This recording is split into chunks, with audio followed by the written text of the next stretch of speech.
Now you can listen to Radio Cayman everywhere. Everywhere. Can you hear me now? Everywhere. Everywhere. Yes, right from your Android or iPhone. Download the Radio Cayman app now on your Android or iOS phone. The Radio Cayman app is where you can listen to Radio Cayman everywhere you go. Everywhere we go, we go. Everywhere we go, we go. Find it in the Google Store, the Apple Store, or use the link at www.radiocayman.gov.ky.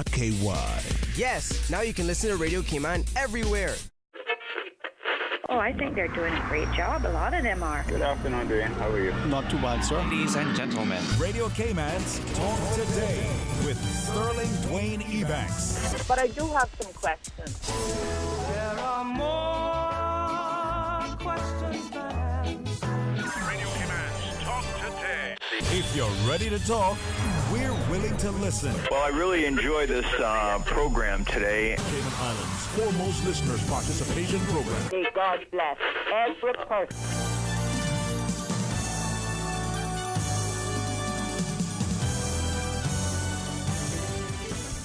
Hey, good afternoon and welcome. Thank you so much for joining us. We want you to be a part of our discussion. We get a chance to start things off for a few minutes talking about Car Free Week.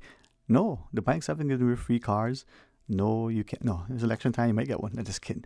No, it's something that we're going to talk about that helps the environment, helps the economy, helps us all. So stay tuned for Talk Today. Talk Today is brought to you by Subway, open 24 hours in Countryside, Anderson Square in Georgetown, and Centennial Towers in West Bay. And by the Ministry of District Administration, Tourism and Transport. Explore your history, explore your land, explore your sister islands. Radio Cayman's Talk Today, the Cayman Islands' foremost listeners participation program. We ask our listeners to avoid statements or comments which are abusive, derogatory, malicious, or defamatory. Do not use any indecent language or make any statement which is false or misleading. Email talktoday@candw.ky or call 1-800-534-8255. Courtesy of Flow. Cayman's #1 network that connects you to your world like never before. Let your voice be heard. Once again, here's your host, Sterling Dwayne Ebanks.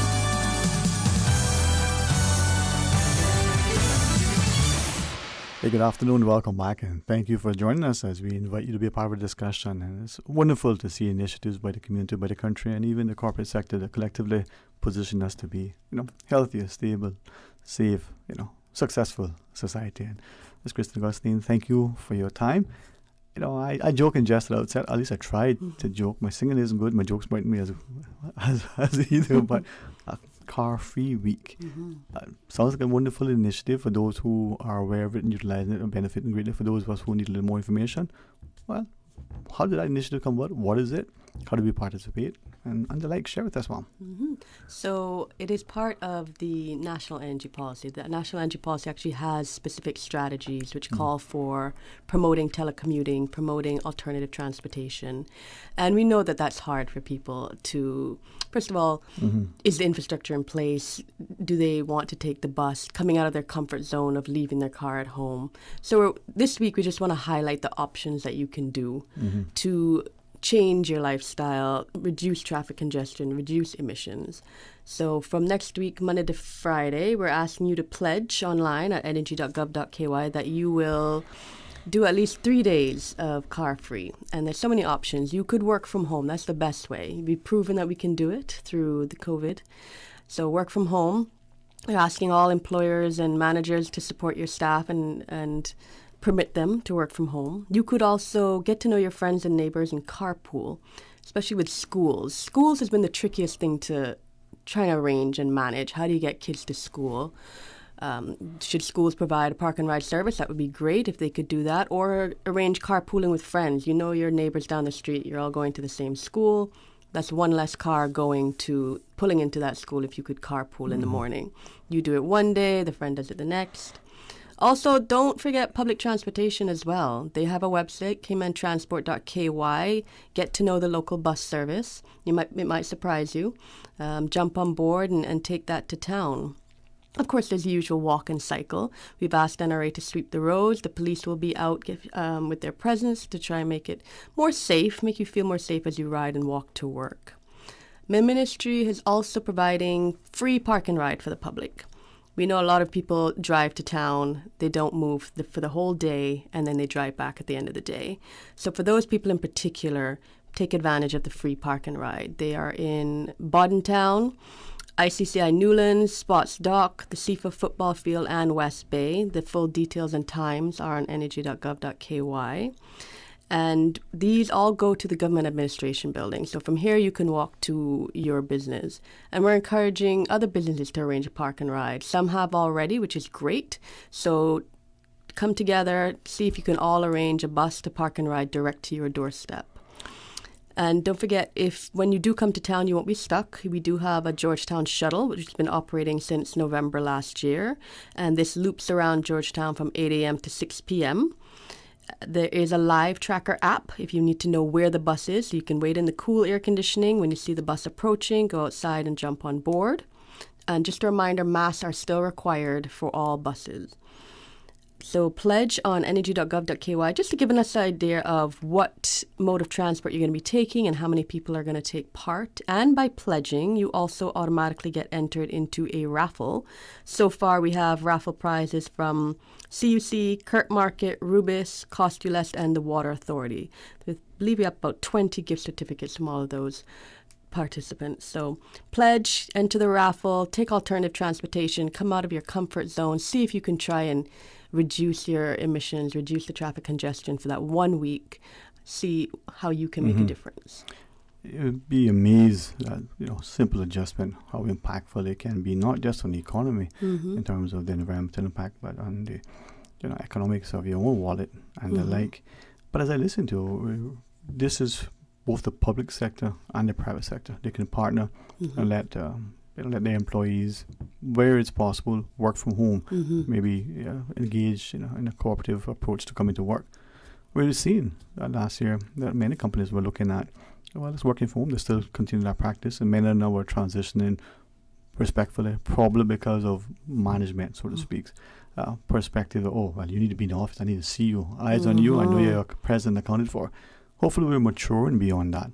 Once the work is done, people are more efficient sometimes if they're not distracted by the office environment. As you were sharing, I recall the U.S. state of Utah back in 08, 09, somewhere in that time, having an experiment where they employed a 4-day work week, and they did a study, something that we could consider as well. Absolutely. Yes. See, another thing on my agenda, become governor, 4-day work week, a national siesta, Christmas to New Year's. See, I got my agenda. That's right.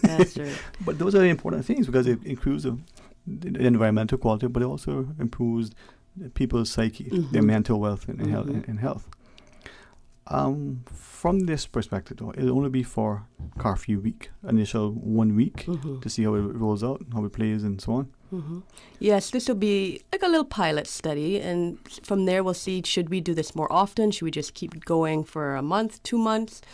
Or should we implement congestion charging? Say nobody can drive to town, but we don't want to push that right now. We want to say, can you take it upon yourself to each do your own part and take an alternative transport.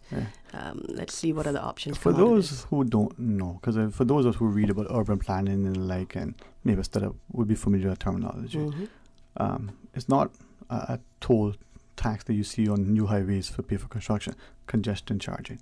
Just slightly elaborate on that. So similar to a lot of places in the UK, at peak hours, if you want to drive into town, you pay a charge or you take a park and ride. Or some places, flat out, you cannot drive into town.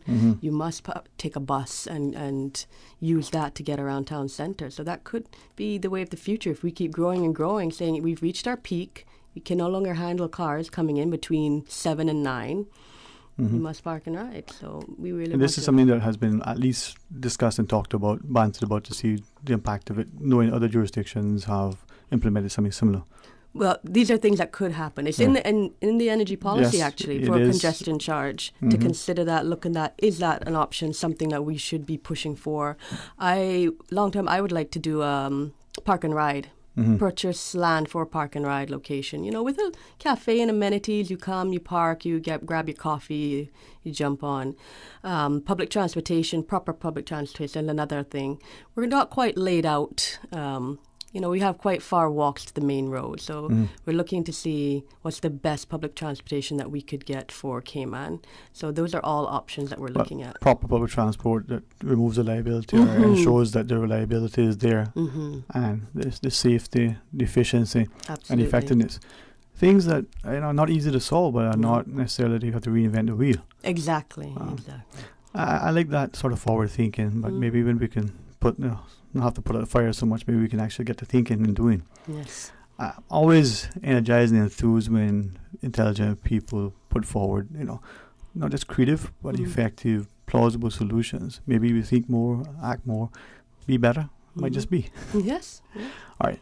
Other than sign up to pledge in order to give us an idea of, from the study perspective, how effective it is, how receptive were people. What else would you want us, public and private sector, to do as we participate?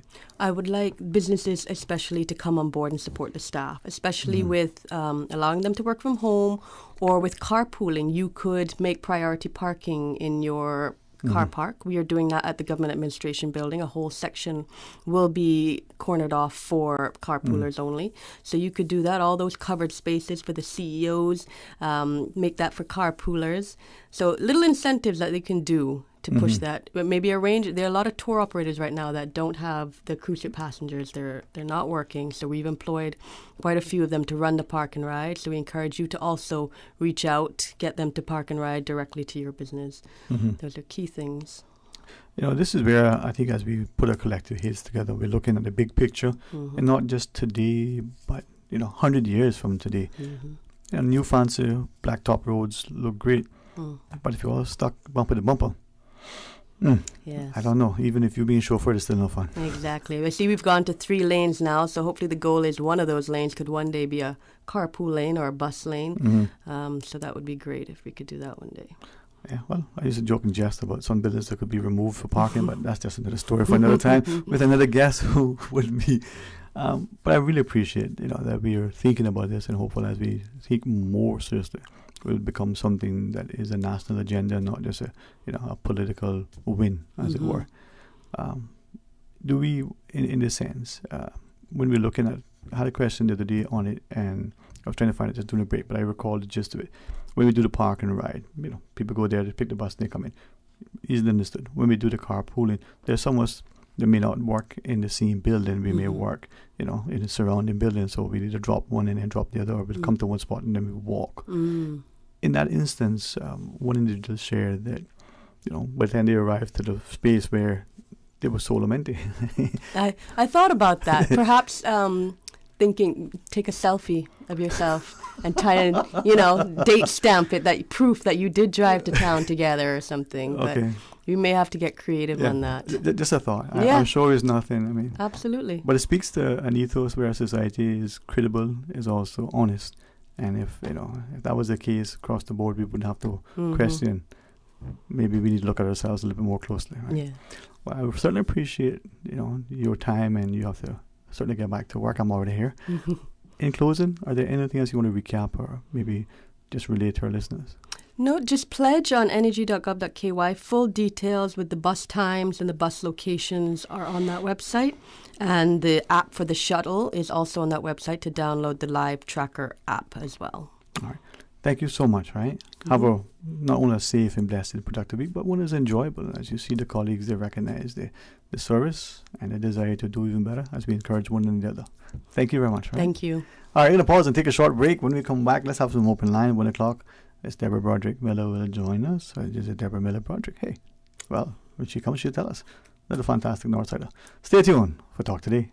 This Thursday, the 18th of March, meet your Georgetown progressive candidates at the Old Eden Center on Walker's Road. Join our political leader, Roy McTaggart, Georgetown East, Barbara Connolly, Georgetown South, and David White, Georgetown West, to hear their plans for a stronger, safer future for you and your family. This Thursday, the 18th of March, from 7:30 p.m. at the Old Eden Center on Walker's Road. Vote for a stronger, safer future. Vote for Roy McTaggart, Barbara Connolly, and David White. This is a paid advertisement by the Progressives.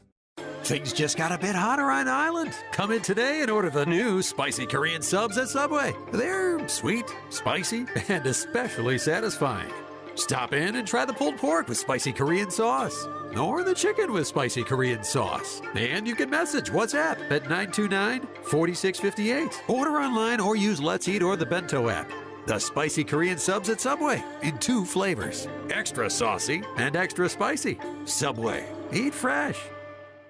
Between February 23rd and March 31st, CUC's subcontractors, UMC and PSCL, will be conducting aggressive tree trimming between 9 a.m. and 2:30 p.m. in Windsor Park, Georgetown, and on Farm Road, East End. The trees and vegetation in these areas pose an imminent safety hazard to power lines. Motorists should exercise caution due to temporary lane blockages. Landowners, it is your responsibility to maintain the trees and vegetation to avoid future tree trimming costs. For more information, contact 949-5200 or email service@cuc.ky. Speak up at the polls this general election, April 14th, 2021. Do the right thing. Exercise your democratic right and vote. A public service announcement from your #1 community station, Radio Cayman. The following is a paid political announcement by Mr. Kenneth Bryan. Good day, Cayman. I'm Kenneth Bryan, your candidate for Georgetown Central in the 2021 election. I would like to invite you to my campaign launch on Saturday, the 20th of March at Kirkholme Center parking lot, 256 Eastern Avenue at 7 p.m. Come and hear my plans for Cayman and how I intend to address the issues that we all face. I look forward to seeing you, and remember to bring a friend because this meeting is for everyone. The proceeding was a political paid announcement by Mr. Kenneth Bryan. Talk today. But I do have some questions.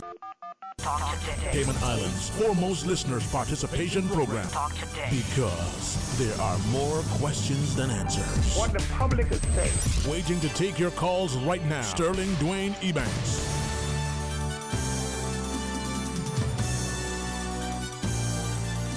Hey, good afternoon. Welcome back. As we invite you to be a part of our conversation today is 949-8037. Or you can call the Flow toll-free line at 1-800-534-TALK. That's 1-800-534-8255. Or you can WhatsApp 925-3261. Open line until 1 o'clock. And then Deborah Miller-Broderick will be our guest at 1:30. Mr. Mclaren Frederick, 1:45. Mr. Osborne Borden. Between now and then, let's have a chat and see what's on your mind. Just a quick reminder, as Ms. Kristen just shared with us, car-free week. Chance that maybe you save a little gas, maybe you rekindle, some friendships. Maybe you'll even, become acquainted with people that you've only seen at a distance. You work with, they live perhaps next door. As long as we arrive safe, we feel, secure, and we're sensible about what we're doing, it could be even better for our society. Roads and roads construction are not only costly to build, but to maintain. Maybe we have a greater sense of community if we started acting in concert. But then, the answers don't only lie in one head or in one sphere. It's for all of us to participate to get us there. So what do you think we can do as a society to consider our, environmental quality and the impact, the very negative impact in some instances that we're having on it relative to development, to use and abuse and overuse and the like? Share with us, 949-8037 or 1-800-534-8255. It'd be really remiss of me, though, if I didn't, just say a special hello to our good friends over at GNC. You go there, you recognize that there's laughter and banter, but there's always knowledge and a good chance to exchange. So it's always fun to see good people doing great work and enjoying it, and they're knowledgeable and enthusiastic. It's so much the better. So let's improve who we are so that we can improve not only the service and our contribution, but we ourselves can be, much improved. What's on your mind? Well, here's a question that I had to sort of mull over after receiving a few times from a number of our listeners over the last day or so. It's relative to the conduct of our politicians as they set about campaigning.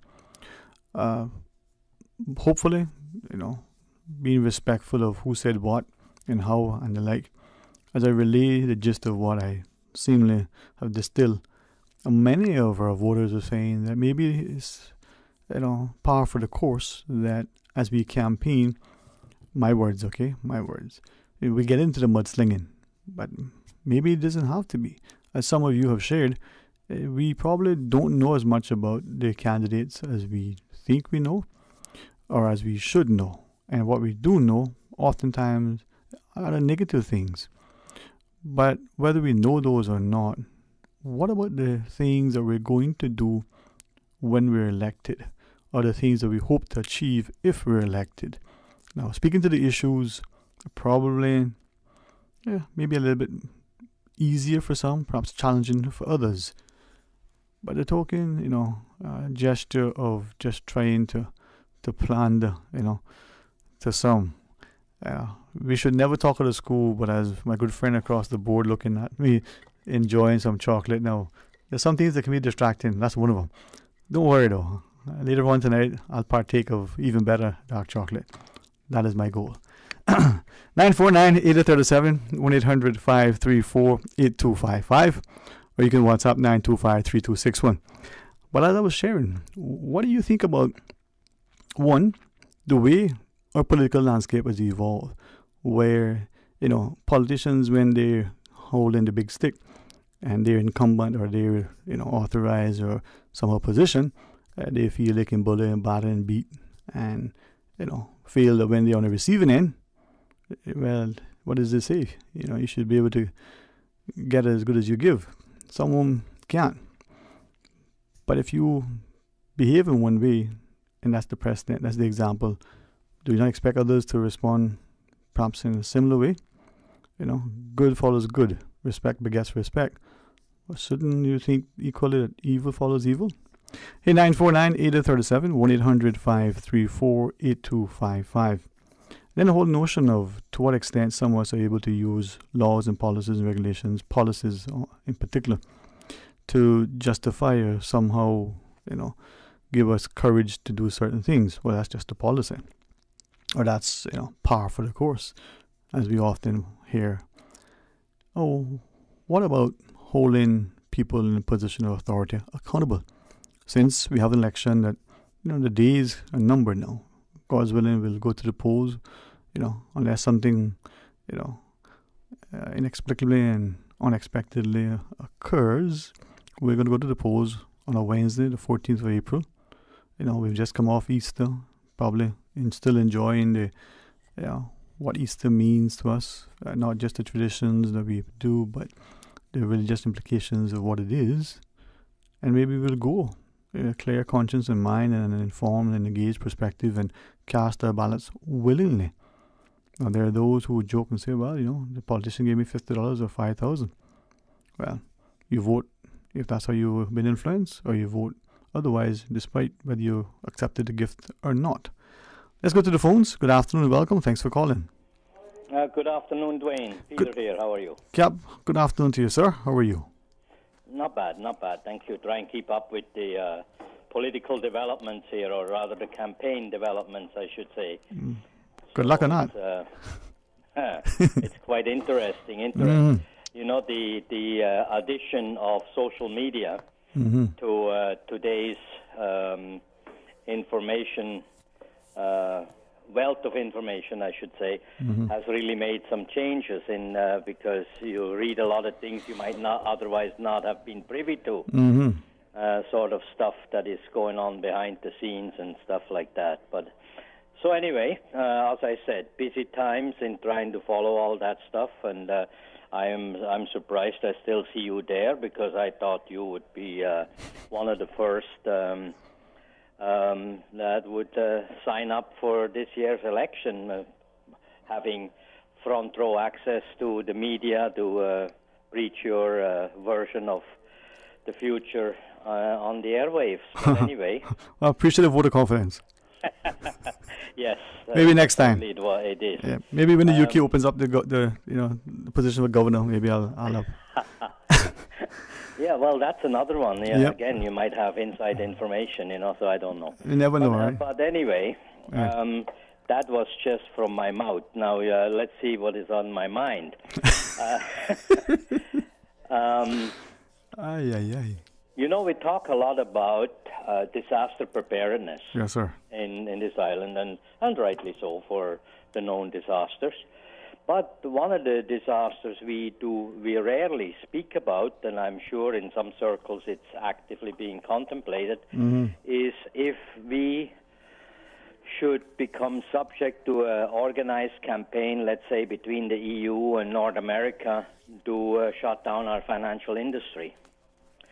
And from, more or less one day to the other, or within a month or so, they would say, okay, none of your banks can do commerce with any international bank or any bank in our countries, and that would be a lot. How prepared are we for that? Because that's kind of a nightmare scenario. We can kind of figure out how we would deal with an earthquake and how we would deal with a hurricane, or rather the aftermath thereof, and that sort of thing. But this is an animal of a different nature. Okay. But yet, not all that far-fetched. Not at all. Seeing the ever-shifting goalposts on their demands on our financial industry. Right. So I, like everyone else, I've been hearing a lot about they want to push up the population to 100,000 and all that kind of stuff. Well, is it now closer to 150? I mean, we probably already surpassed 100,000, sometime last year. So do the math, right? Well, the point that I'm trying to explore is, would a larger population creating a domestic economy of a somewhat larger scale than we currently have, would that be a kind of a hedge against that kind of scenario? Let me, as you go on, I'll weigh in with maybe just two comments and see what you think of, because I always like your insight. People who, again, like I was saying to, Ms. Gosling earlier, people with intellect and a willingness to think and talk objectively, those are the people you engage in, right? Well, that's what it takes. You have to, when you hear something, for instance, and this is an unrelated example, but and I'm using that because it will serve as an example. A certain interest group reported a comment that an aspiring politician made, but they did not provide context. Okay, they looked at a very small segment of something that was said, which was a piece of a larger explanation, right? And use that to say, well, you see, that's the position that this particular candidate is taking. Take things out of context, right? And taking it totally out of context. Of course, we're having just gone through the observing the campaign in the United States. We know that is par for the course, right? And so. Well, the same thing holds true now, in talking about the population numbers. In my mind, and it's this. If we currently have, I guess they're not all here, but normally have a resident population now of around 65,000.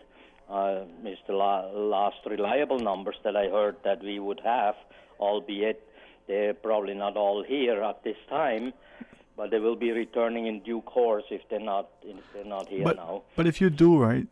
Go ahead. I mean, because I just a question that number from way back when, and even more so now. Right? I mean, in daily reports, we've got upwards of 500 people, sometimes upwards of approaching 2,000 that are on the house arrest, right? Yeah, I've noticed that as well, and I've posed the question: where in the dickens are these people coming from? And if that's a number, and you extrapolate, surely the population numbers must be going up and up and up. If the numbers that are left haven't been that significant, so we have to have surpassed. Anyway, go ahead. It's just numbers, right? Well, but just to say on that score, we do have that new system of what you call it, economic. Something which is a 2-year the global citizen thing, global citizen, something like that. So I do know that program has had some success, but the numbers that I have heard are very small. Compared to other things. Right. There are less new global citizens than we import cars every month. So anyway, I'm just saying, if we're talking from a purely a living space perspective in terms of 100,000 people, that's not going to make much of an impact in addition to what we currently have. But what it's going to do, or could possibly do, negatively affect the quality of life, the standard of living. Well, it could, and then again, it don't have to. When I'm not want to go pro or con the idea. I just want to point out, and I looked there recently on the Smithsonian Channel. There've been some documentary about Singapore. They have 3 times the landmass of the Cayman Islands. 25% of that landmass has been reclaimed from the sea and built on now. So currently they have a population of approximately 5.8 million, according to the Minister of Finance of Singapore, as he's mentioned in one of those international forums about a week ago. And they're aiming for 6.5 million by the year 2030. So, obviously, anyone can say, well, 3 times the landmass, but, 100 times the population. So, clearly, and they have created essentially a garden state city, with a lot of greenery and a lot of open spaces for the citizens, etc. Now, I grant you, they have a different setup in government than we have, and much more authoritarian and all that. But I'm saying that to say, if properly planned and executed with all the infrastructure taken care of, and everything, 100,000 does not have to be a nightmare. Right. But the thing, though, when we look at that and we talk about it being a benevolent dictator or an authoritarian state, respectfully, to what extent in Cayman do we not realize that many of those same things exist? I mean, the governments of the day can impose restrictions on freedoms, can impose certain things that the public has to abide by, right? And the same level of, if I'll be permitted to use the word, autocratic rule that you may see in communist countries or similar sort of dictatorships, sometimes abide here as well. Well, that goes without question. They might try to put some, the old saying, you put lipstick on a pig, it's still a pig. But, best you render him in some fat and eat him. Yes, but you get the gist, right? Yes, sir. And I do understand this too. I know recently we had opportunity to speak of the tyranny of the majority. And in a certain aspect that was discussed in the public domain ad infinitum. And then on top, so you have that aspect, and on top of that, you do have things coming to light, which were such as the changes of the designation of a certain part of our harbor in a different zoning. So you do have those things happening that we find out, the morning after. That's what you've been up to, that kind of thing. So yes, we do certainly have that as well.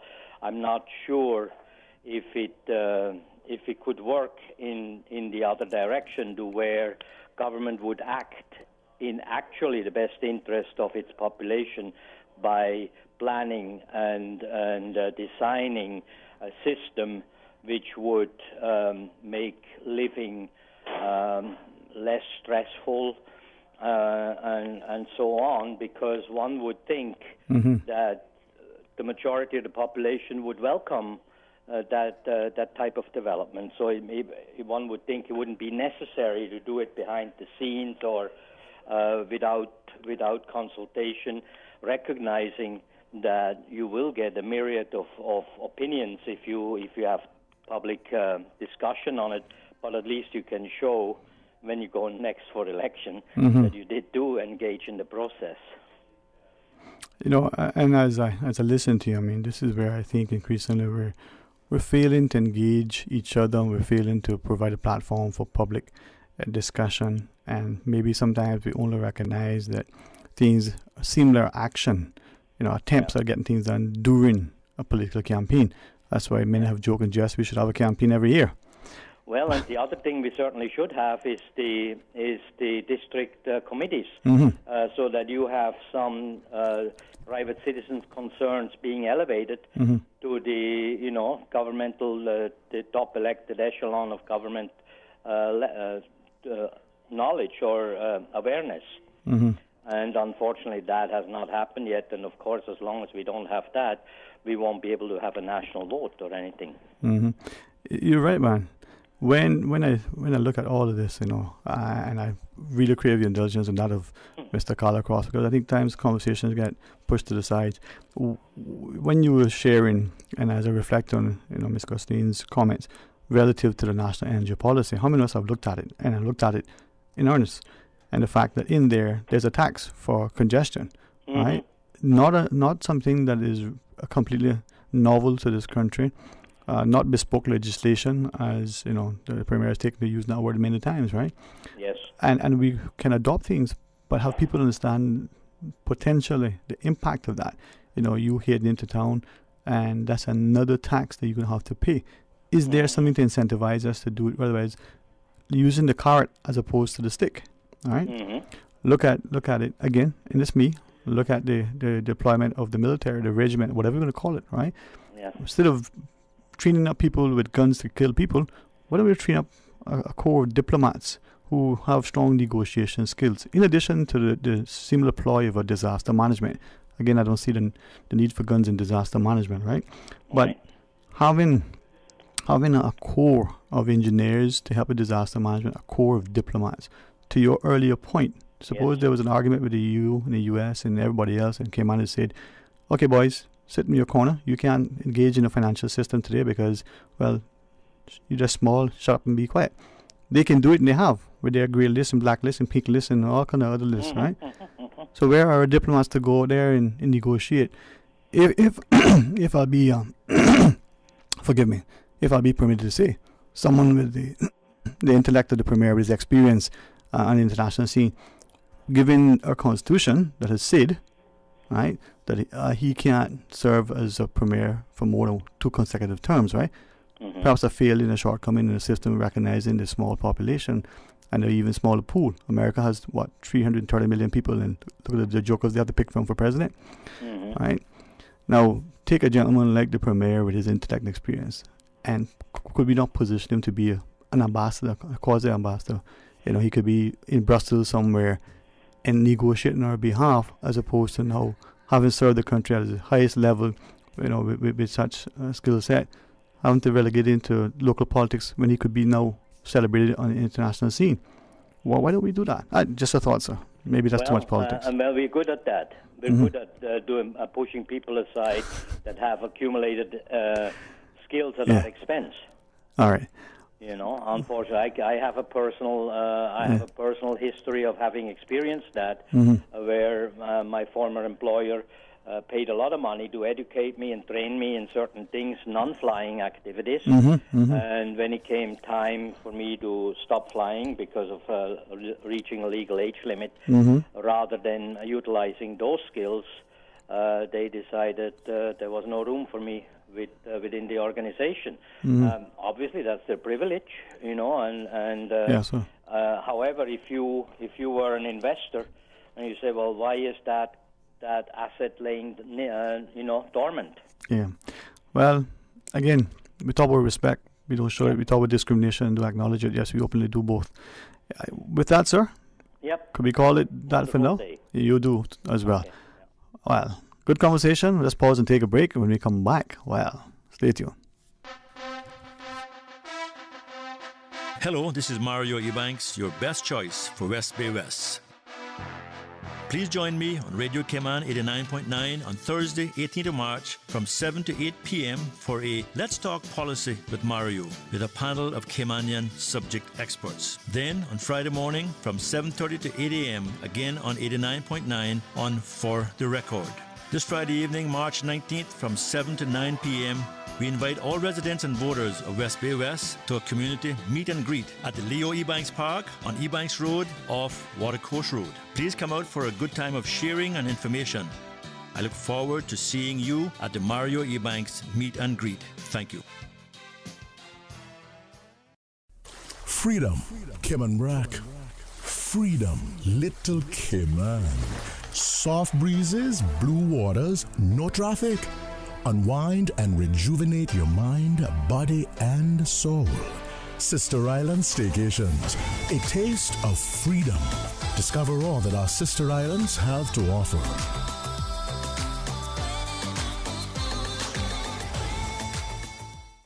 Why work with a Cereba agent?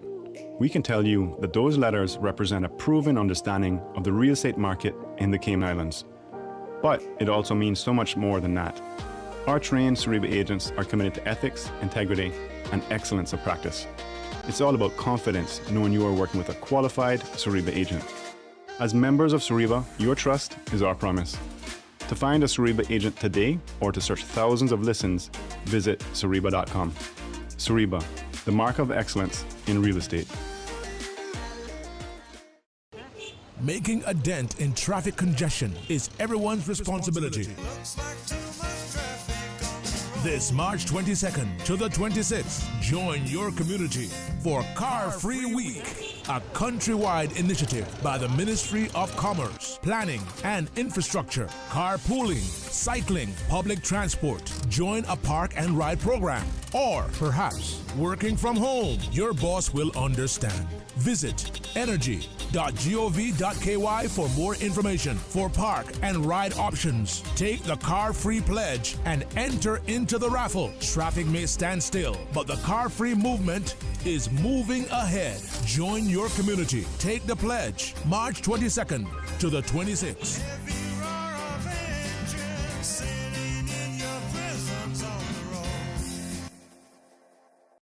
The Ministry of Education provides funding to assist Caymanian children who turn 3 years old before September the 1st to attend an early childhood centre. This funding is available through the Early Childhood Assistance Program, ECAP. Parents and guardians are now invited to submit ECAP applications for the upcoming 2021 to 2022 academic year. Application forms are available at the Government Administration Building, early childhood centres across the island, or online from the Ministry's website at www.education.gov.ky. For further information, please call the Early Childhood Unit at 244-3155. Completed application forms may be emailed to ecap@gov.ky, that's ECAP@gov.ky, or delivered to the Government Administration Building.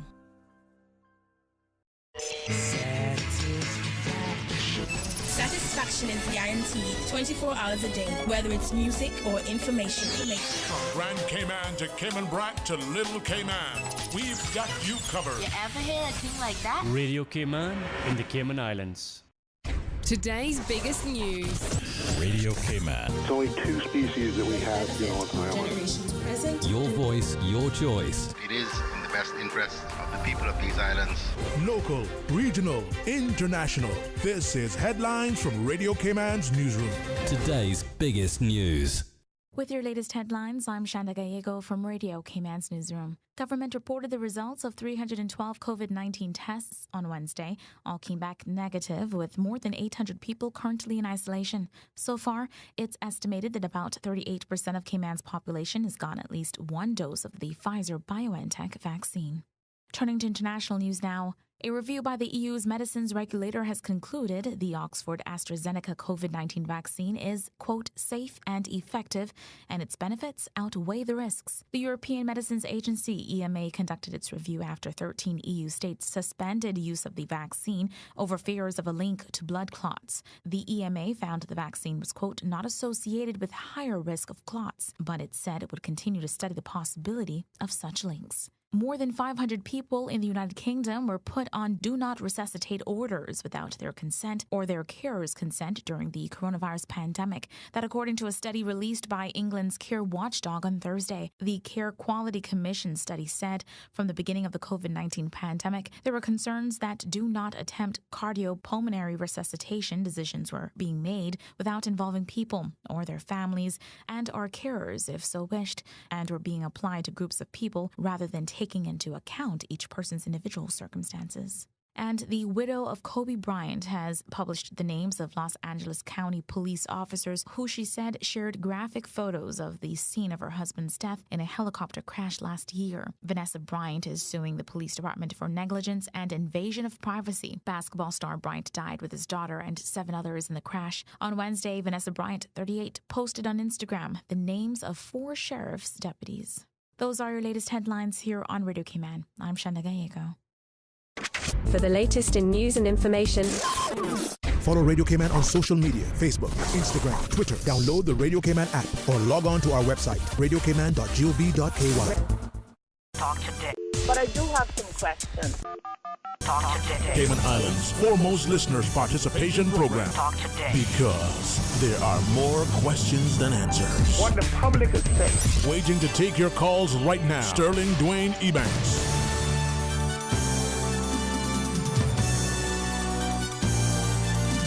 Hey, good afternoon and welcome back. Thanks for joining us, and it's now an honor to welcome to our studio an opportunity for our public to hear more from our political candidates, this time from, if I may say, the lovely, tranquil district of Northside. In my mind, only second best to West Bay.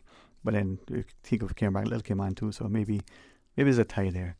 I had a wonderful company on Sunday to be there, and it's just absolutely fantastic. Home away from home. So in the studio, candidate for Northside, Miss Deborah Broderick Miller. Good afternoon, ma'am. Welcome. Good afternoon, Dwayne. Thank you for that great introduction. That is awesome. Yes, Northside is unique and a very awesome district, and that's why I live there. It's a beautiful place, ma'am. It is indeed a pleasure to be a guest on your show. I am so thankful for this opportunity to share with our listening audience just what I see needs to be done for the betterment of our people in Northside and the wider Cayman Islands. This is a very special moment for me, as it reminds me of someone special who is near and dear to my heart, and she was like a role model to me, the Honourable Edna Moyle. So I look up to her. She taught me so much of what I know today, and I am so grateful to have had her in my life. We know that her passion for Cayman, for successful Cayman, should I say, is what has driven a lot of people's belief that community organization is all about building grassroots support. It is about identifying the people around you with whom you create a common, passionate cause. It is about ignoring the conventional wisdom of company politics and playing the game by very different rules, which I would like to share with you today. Well, please, because sometimes, we know those who deal the cards change the rules midway. So what are these rules that you refer to? Well, one of them is decision making. The hard thing about making a decision is what you wish to achieve. That is my thought when I decided to put myself up as a candidate for political office for Northside. In recognizing that I have the personal and caring responsibility to make a positive impact on my community, I decided to go forward as I fiercely believe in the promise of equality, liberty, and justice for all. Kamala Harris recently said what her mom told her, and those words were, and I quote, "You may be the first to do many things, but make sure you are not the last." Having said that, I produced a manifesto, and it speaks for itself. Unfortunately, I don't have one here today. And I will not have time today to speak on all the areas of my manifesto, but I will mention a few important areas that I believe have been overlooked for too long. And I'm going to start with what Northside needs. Firstly, we all know that there is nothing better than having a home to call your own. It is a safety net for families. In Northside, we have no affordable starter homes for our youth or others who would like to start a family or secure a home. We even have elderly people who are still paying rent, which is really unfair to them. That should not be happening. We therefore need to identify property in which government can assist with them owning homes. No Northsider should have to move out of their district to go to another district in order to purchase a home. We have to be cognizant that people do need these homes because the cost of living is high and the minimum wage is $6. So the same applies for the elderly people in Northside. The recent consensus is enough reason for having this for elderly. If a daycare center is their preferred choice, then it should be done to support the quality of care for them while their loved ones are at work. It is not safe and therefore unacceptable that an elderly person should be left at home in the day by themselves. That is not fair. I have visited homes in Northside, and I have seen elderly people there by themselves. And when you're 80 years old or 79 or 75, you need somebody to be there with you. Anything can happen to you. So this disparity has to be sorted out in Northside. And I know that, or I have understood that they're going to put an elderly home in the area in Easton where the mental institution is being put to service the 3 districts, Northside, Easton, and Buntown. But of course, that is yet to be seen. So we have to wait and see what happens with that.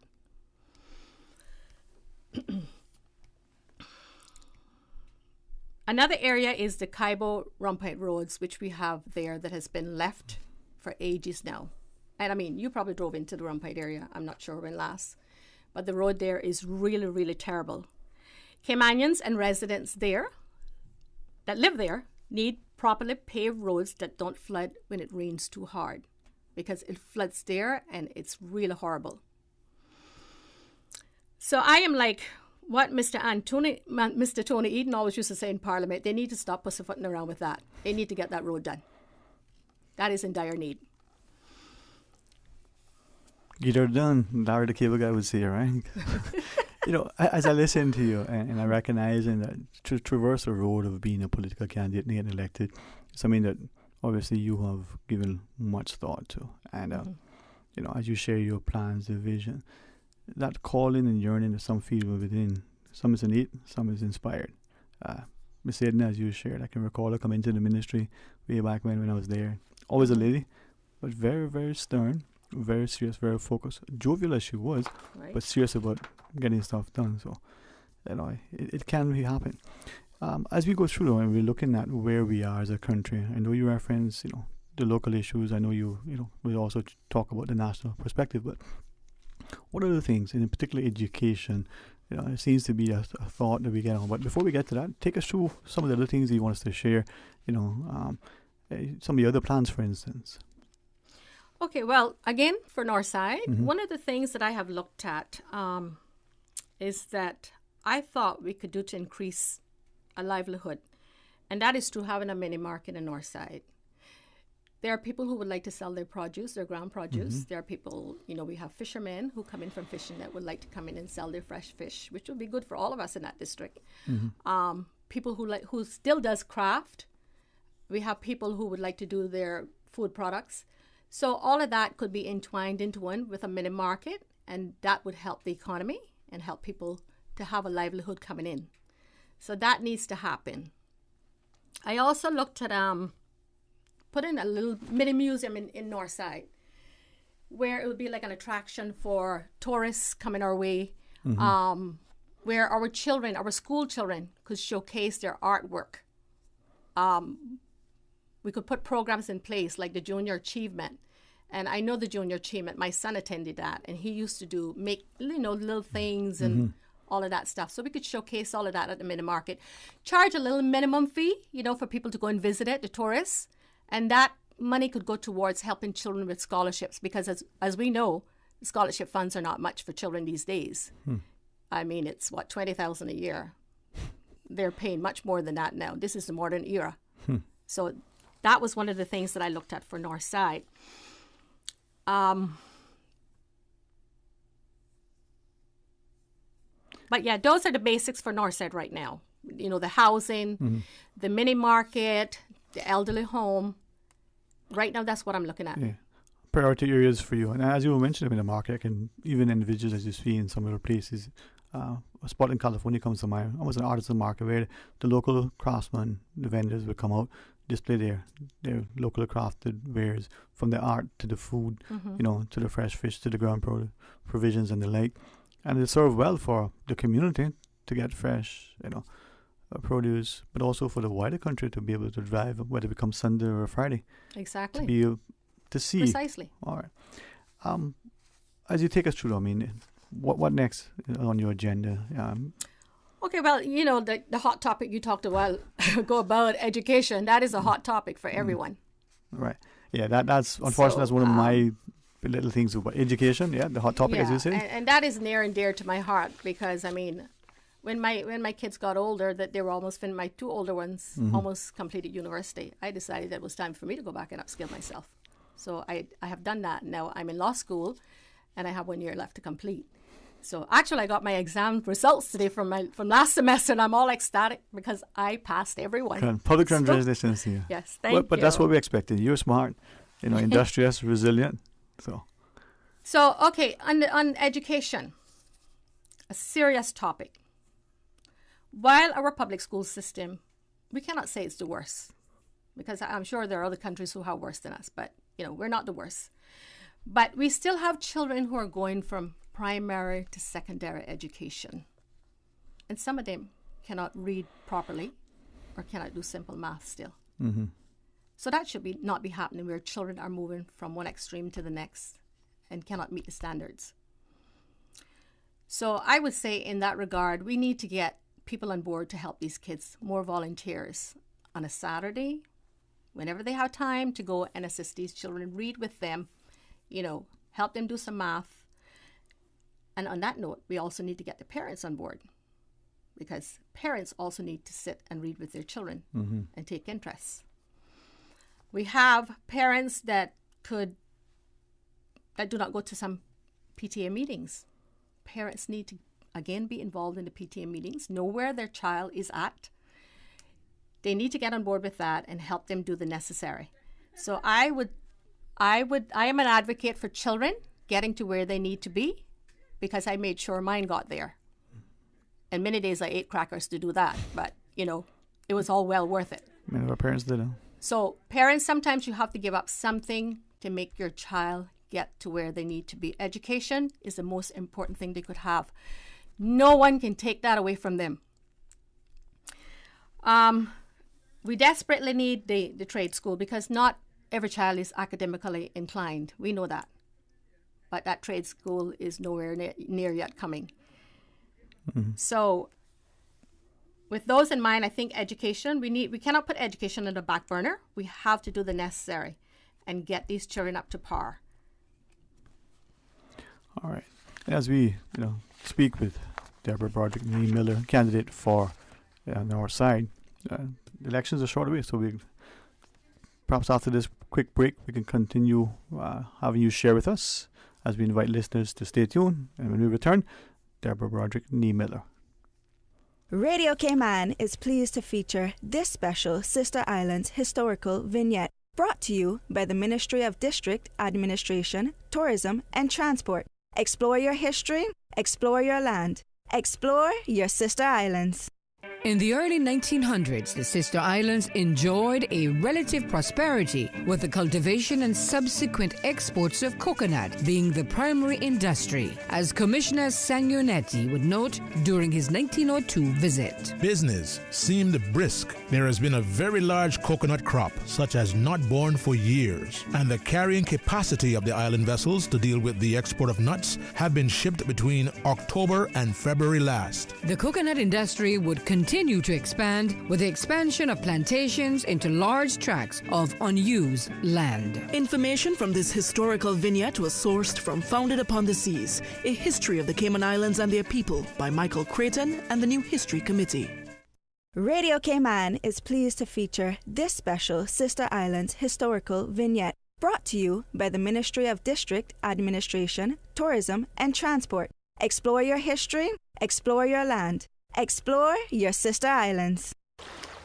Wouldn't it have been grand if you had purchased land 30 years ago? It may not be 2020, but a perfect vision has never been more clear. Cayman Brac and Little Cayman, poised for growth with an eye on the future. Your land, your history, your future. Discover all that our sister islands have to offer. Talk today. But I do have some questions. Talk today. Cayman Islands' foremost listeners' participation program. Talk today. Because there are more questions than answers. What the public is saying. Waiting to take your calls right now. Sterling Dwayne Ebanks. Hey, good afternoon. Welcome back. Thanks for joining us as we have the opportunity to speak to Ms. Deborah Broderick Nee-Miller, the candidate for Northside. You were sharing as we went to the break, your obvious passion and support and promotion for education, if you would, Ms. Deborah. Okay, continuing on to education. Let me say that I think with the public schools, we need to set the bar high for our children. The private schools do. They set the bar high. And that is inclusive of the education board seeing to putting A-levels back into the public schools, because I think these children do have to go to private schools if they want to continue to do A-levels. I think it should go back into the public schools and just let them do it there. We have children who are graduating at 16 years of age, 17, some of them. And when we look at it, they cannot vote, they cannot drive, but they're graduating. And some of them are not ready for graduation. I think they can also go on to UCCI in their first year. They're put into a program that is not, they don't receive any credits for that year if they're at a lower level when they go there. And I think that's quite good too. But I still would like to see the A-levels put back into the high schools. Or have them both so that, if you want to pay for it in private school, you do. If you want to continue in public school, you can. Right. One other area that I would like to see happen, we have teachers' aides or supporters, teacher supporters. I'm not sure which one they're called, that assist in the classrooms. I would like for those teachers' aides to be upskilled to at least an associate's degree, because this helps the teachers. Whenever there's a teacher out sick, they can pick up a class and teach that class. The class will fall back on a principal or fall back on another teacher if the teacher's out sick. So the teachers' aides would come in really good with that. I just think that the Education Council needs to look into that, having them upskilled. When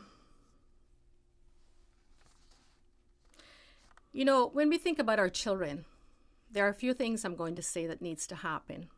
Our children need to know their identity. They need to know their purpose. They need to know their potential. They need to know their heritage, where they're coming from. This will help them get to their destiny. So we need to go back to being the village and raise our children by nurturing them, caring for them, while giving them the best environment to live in and the best education that we can give. Sometimes we have to sacrifice something for something better. So those are my thoughts on education. Well, as I listen to you, the passion is there, the conviction to get something done. But as you talk about education, you reference increasing our youth from the child going to high school who is not at the standard of reading or arithmetic to graduating, from high school.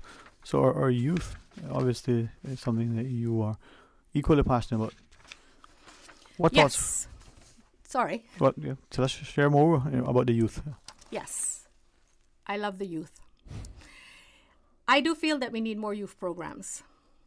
The other day I went to the Girls Brigade tea party at somebody's house, and it was just beautiful with the little girls and everything. And when I was growing up, I also attended Girls Brigade. I had to be there every Saturday at 4 o'clock in the afternoon. My mom made sure of that.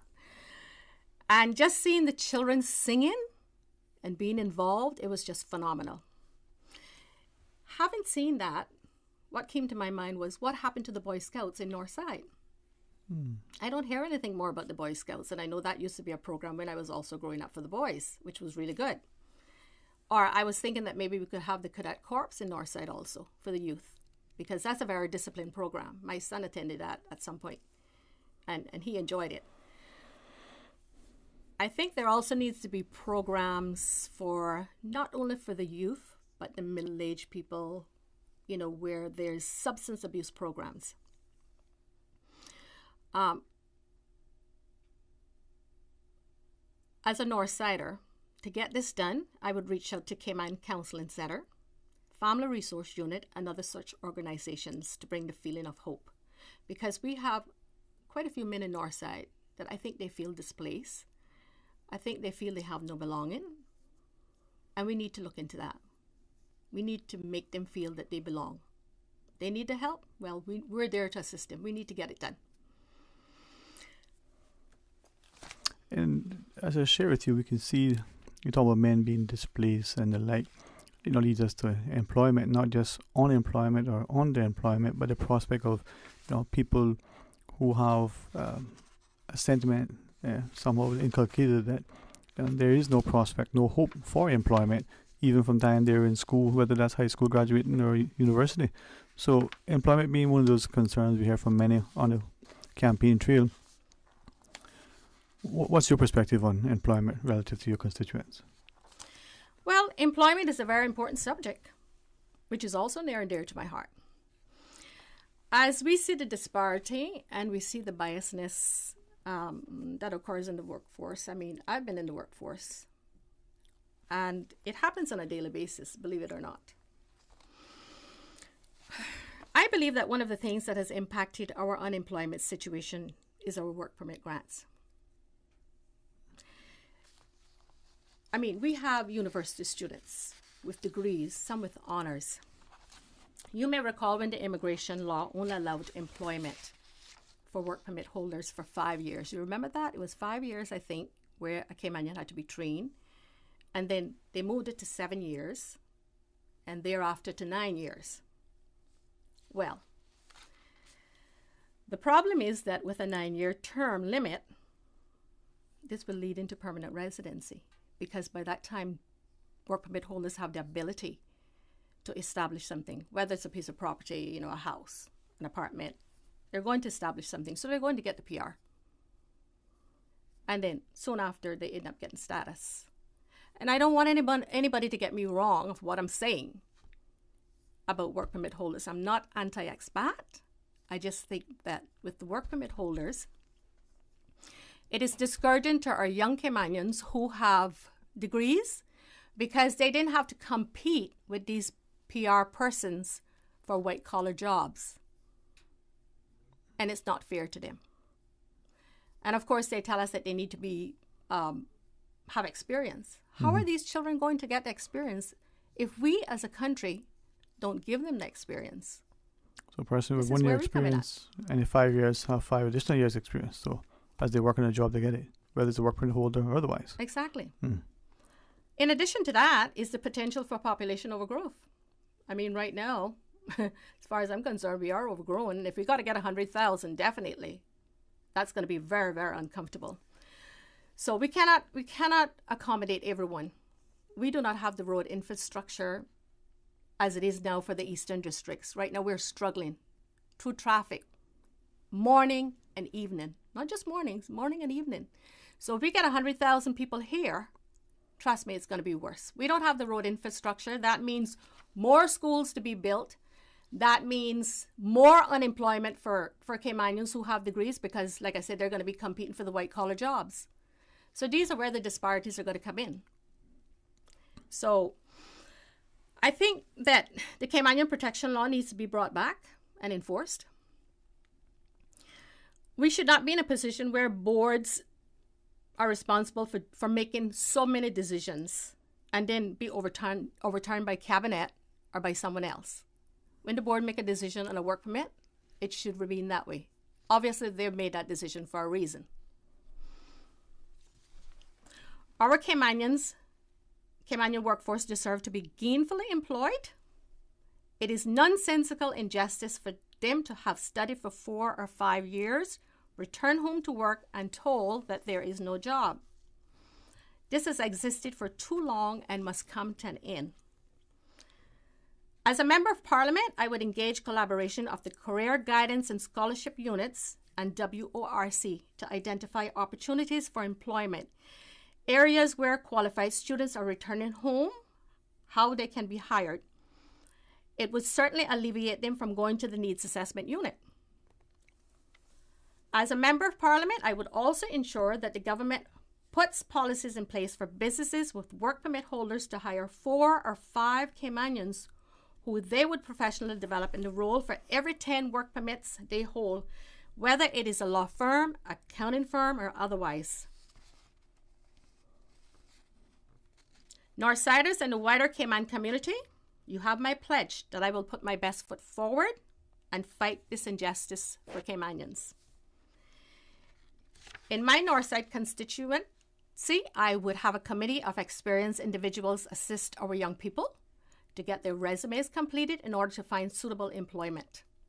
I would propose the establishment of a committee to review job opportunities, comparing work permit holders' qualifications against those of our young persons, on the basis that if a Caymanian is available to fill a certain position and qualified to do so, they must be hired.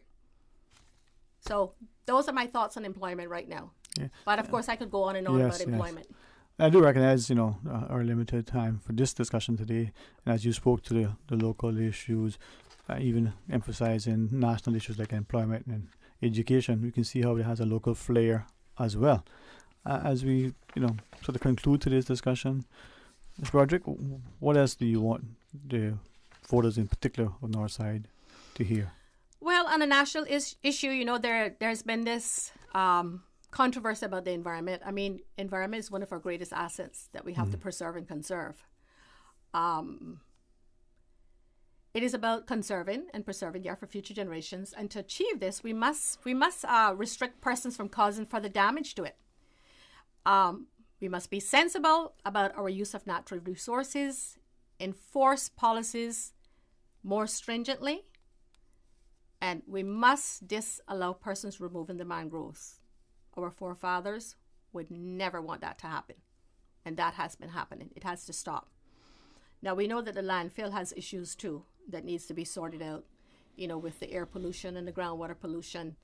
So, and the biodiversity effects and everything. So all of that need to be sorted out for our environment to keep thriving. Mm-hmm. Well, thank you very much for your time, for visiting us today. I made this campaign across the entire country be another civil, safe, engaging one.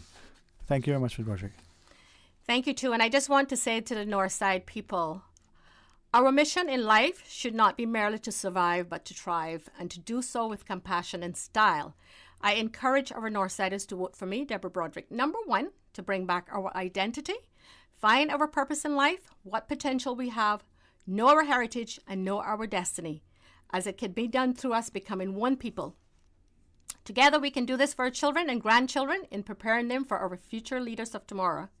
Northsiders, think outside the box. We are better than this. Thank you. Thank you, Tuma. And with that, we'll pause and take a short break. We invite you to join us when we return. Are you one of the pensioners on island at risk of having their monthly payments stopped? The Public Service Pension Board would like to remind its pensioners that their annual pension continuation certificates, PCCCs, have been distributed through the mail. To ensure continuity of benefits, please return your PCCC by March 31st. If you have not received your PCCC form, please feel free to drop by the PSPB office located on the first floor of the Government Administration Building to address this matter. If you are a shut-in or have care or control over a pensioner who is unable to be transported to the PSPB office, please call 945-8175 or 244-7123 for special assistance. At Subway, we know a meal isn't quite complete without a side, and that's why we're introducing waffle fries.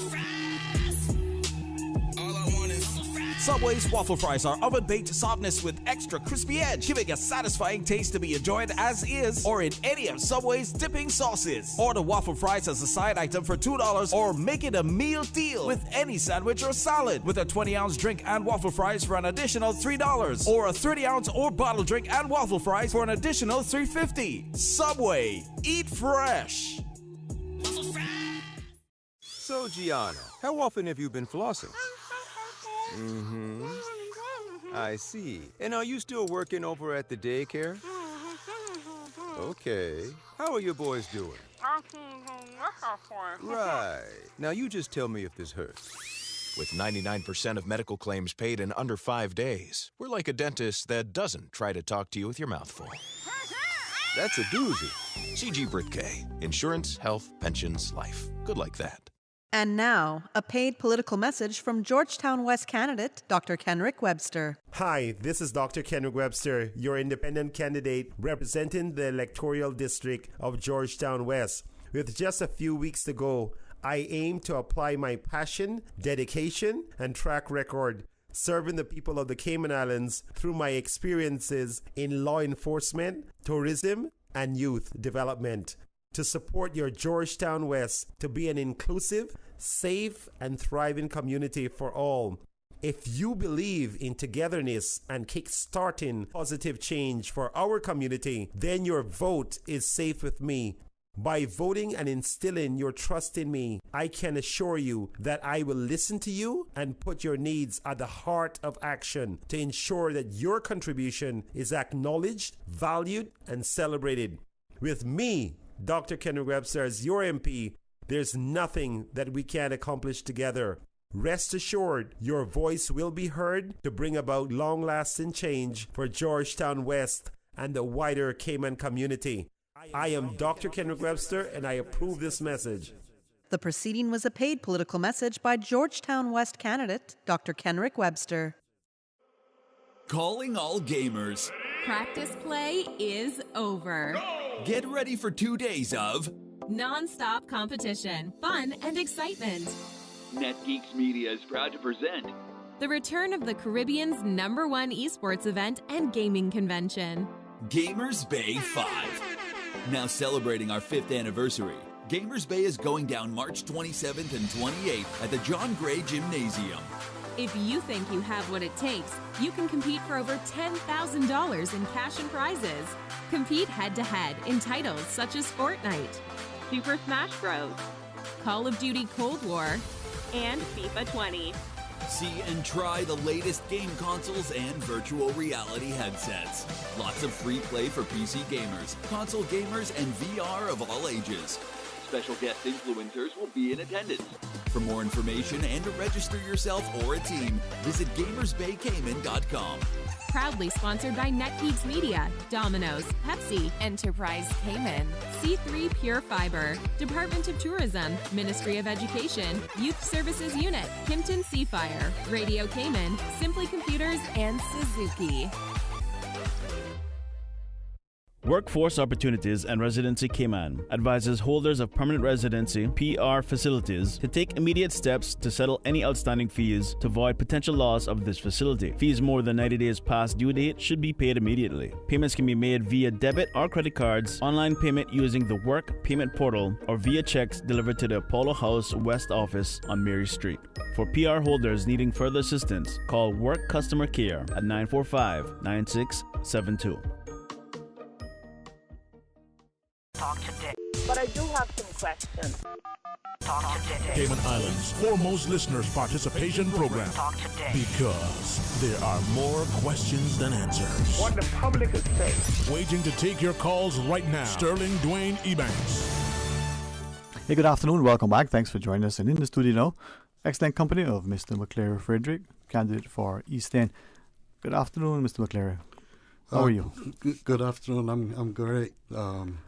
I'm thankful for Radio Cayman to offer the candidates the opportunity to come here and give their views to the resident of their constituents and to the Cayman Islands.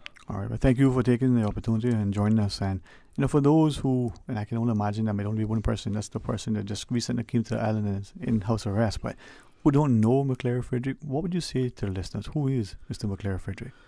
Well, I'm a product of East End. I grew up in East End. I'm still live in East End. I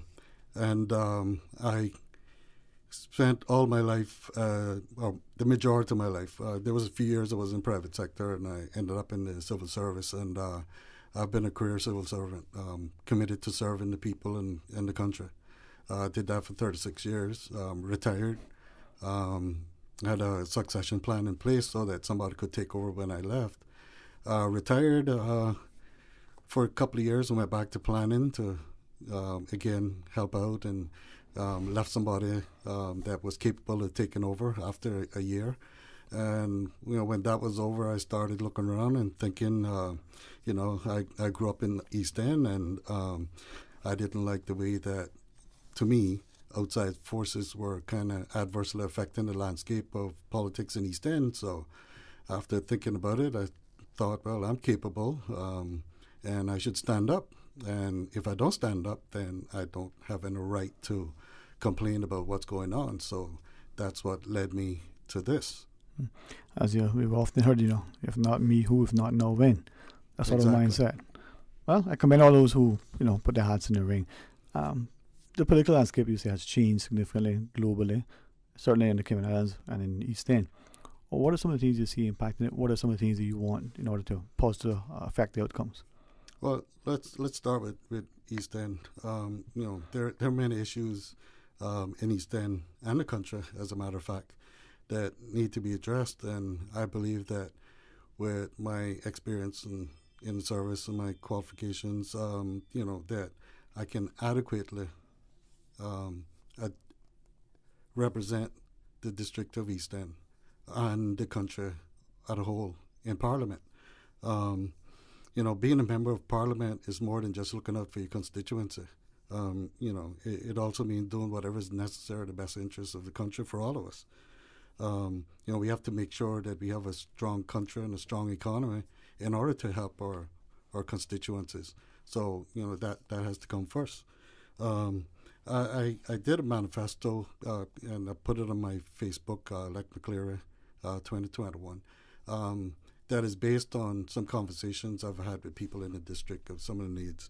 You can go there and look at it and see what's there. But one of the things that I think we need to do to benefit East End and other areas is the establishment of a district council. And in this day, like you said, the political landscape has changed. You have one representative that represents, the smallest district population of 1,400 to other larger constituencies. And you can't expect that one individual to do everything. East End, Northside districts are a little bit different in that there's only one constituency. Georgetown district, for example, has many constituents. 7, I think, yeah.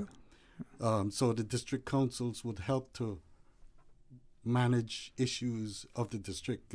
There was a law that was passed to establish district councils, but when you read the law, it says it was passed for the councils to assist the member.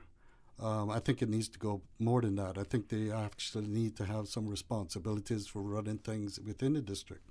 So in that respect, the law need to be amended to be able to allow the district councils to be more functional, to give them more responsibility, to give them some delegated authority and accountability to be able to manage the whatever responsibilities that would be delegated to them.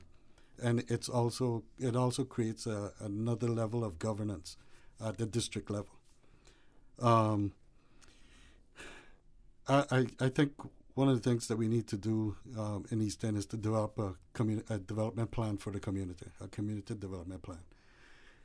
To sit down and look at where we want East End to go, what do we want to do, what areas do we want to rezone as commercial or hotel tourism or whatever the case may be, and sit down and plan that, because I've been hearing that East End's been suffering, we haven't got anything in East End, but unless that is defined, it's kind of hard to determine whether or not you got what you thought you were supposed to get if nobody knew what you were supposed to get.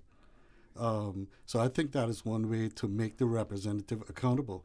If you do a 10-year plan, then whoever comes along will have to then follow along with whatever the people said they needed for their district. And it would hold them more accountable. Now, we do know that plans change, things happen, so it has to be flexible, and the district council will also be able to play a role to make sure that the representative is adherent to the wishes of the people that are represented in that development plan. So more sort of ownership within more participation and greater accountability. Yeah, I mean, we work for the people, but they need to tell us what it is that we want, so that we can go and try to get those things. All right. There's been a lot of talk about education, but I'm just going to talk right now about East End. You know, our school was rated as satisfactory, but you know, we have some issues with math, English, and sciences.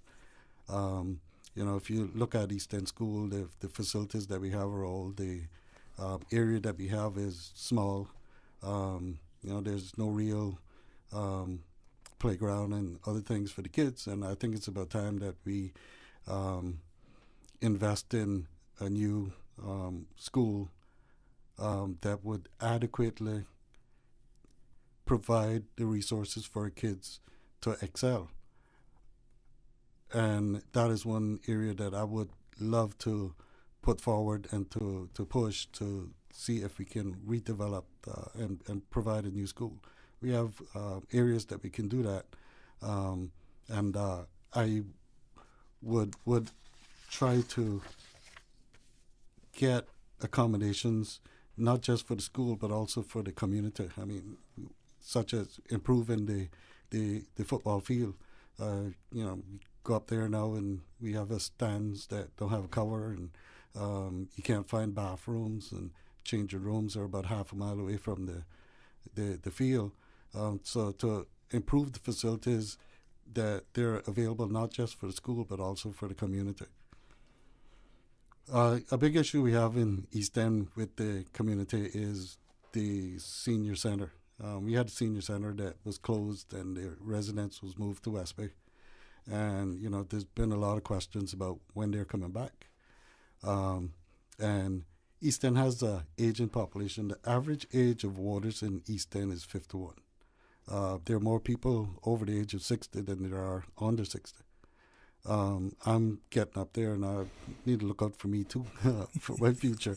I mean, we're all getting older, you know. So I think we need to develop a facility not just to take care of the people that need 24-hour care, which is mainly what we have now. That needs to be expanded to also provide facilities for people that are still able to help themselves but need some assistance. So it's like assisted living. You know, they get a little one-bedroom apartment. You know, they live in it. There's other people that they know that is there they can talk to. I mean, because too often these individuals are left at home during the day by themselves, locked up in the house. They hardly come out. They have no means to get about. Our families are leaving early in the morning, going to town because of traffic. You got people leaving East End 5 o'clock in the morning to get to work at 8:30. We spend more time on the road than we do with our families. By the time you get home in the evening, it's just enough to kiss the kids, put them to bed, and take a nap, and you get up in the morning and you start all over again. And during that time, these individuals are left alone. And we need to do a better job of taking care of our elderly and our children, our past and our future. So those are just some of the things that I would like to address in East End. I mean, there's lots of issues, but we don't have enough time to talk about all of them today. Well, the few minutes we had, thank you for illuminating, you know, so succinctly. Thank you. Quickly closing, anything you may want to leave with the voters of East End in particular? Yeah. For not just voters in East End, but voters everywhere. I mean, this is your opportunity to let your voice be heard. And I'm not going to go tell anybody who to vote for. It's your right. It's your choice to vote for the individual that you think can best represent you in Parliament. I mean, if any of the fist to us that's seeking representation in Parliament could do it ourselves without you, we would do it. It depends on you. When you go to vote, you actually are taking out a 4-year contract with that individual to represent you in Parliament. At the end of that 4 years, if you're not happy with what they were doing, you have the power to vote again to replace them or put them back. It's up to you. It's totally up to you. It's your right. So what I would like to say is go out and vote. Don't let anybody sway you or buy you or try to encourage you to vote this way or that way. It's entirely your choice. You go and vote who you want to vote for, who you think will be the best representative for you and your district. Mm-hmm. So come April 14th, you want to make a change, you got to vote for it. So go out and vote. All right. Thanks very much, Mr. McLaren Frederick, candidate for East End. Have a blessed afternoon, sir. Thank you, Sterling. All right. Stay tuned.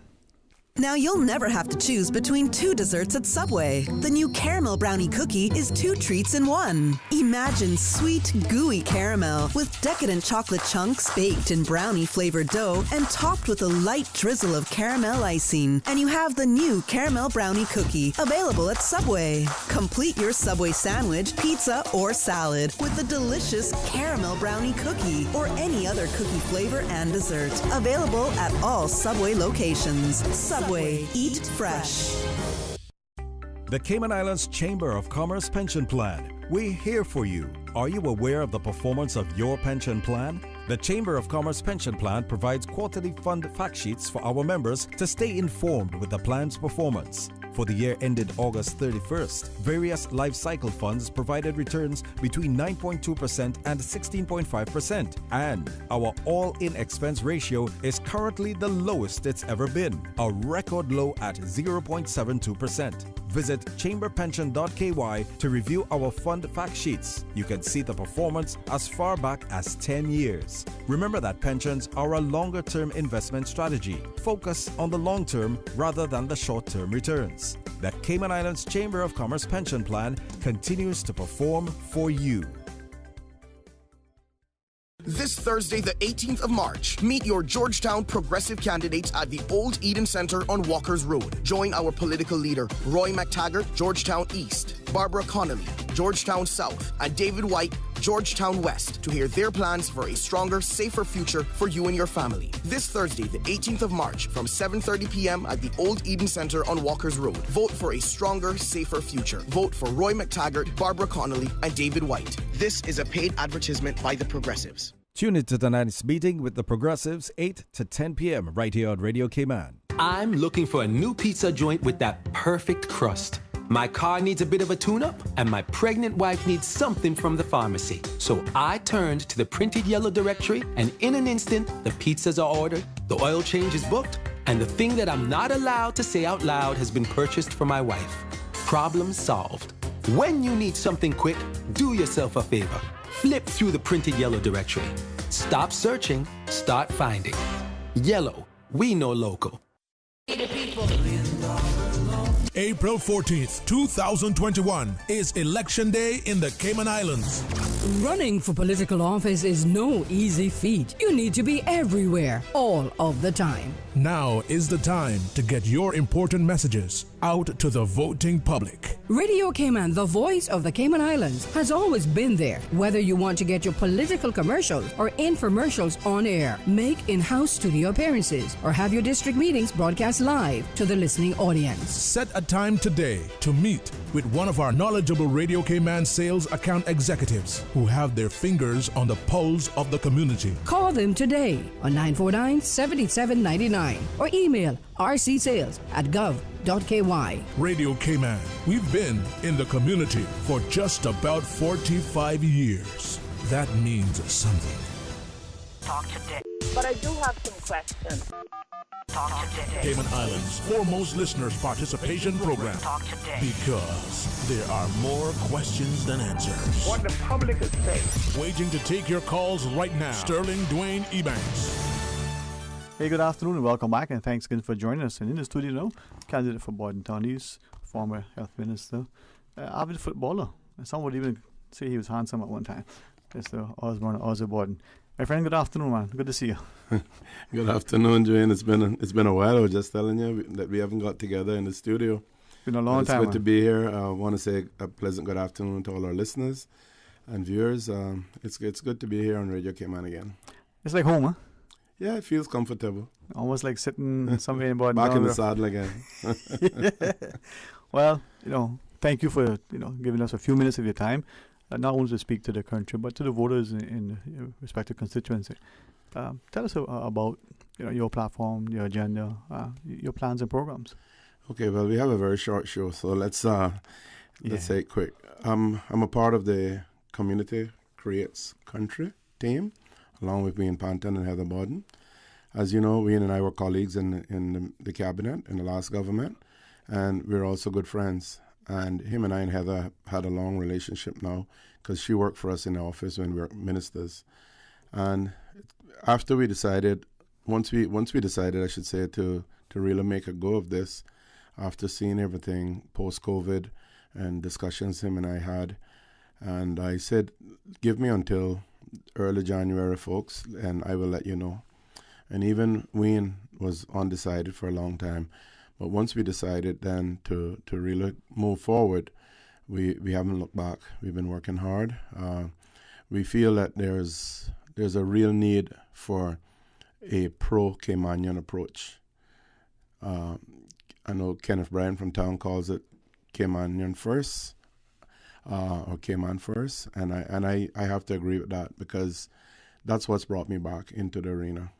I think that when we look at Cayman and the fact that it slowed a bit, especially with tourism gone with COVID, it's given us an opportunity to fix some things that we've had wrong in this country or not quite right.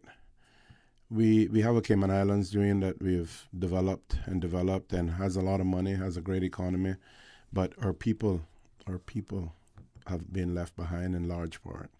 And that bothers me.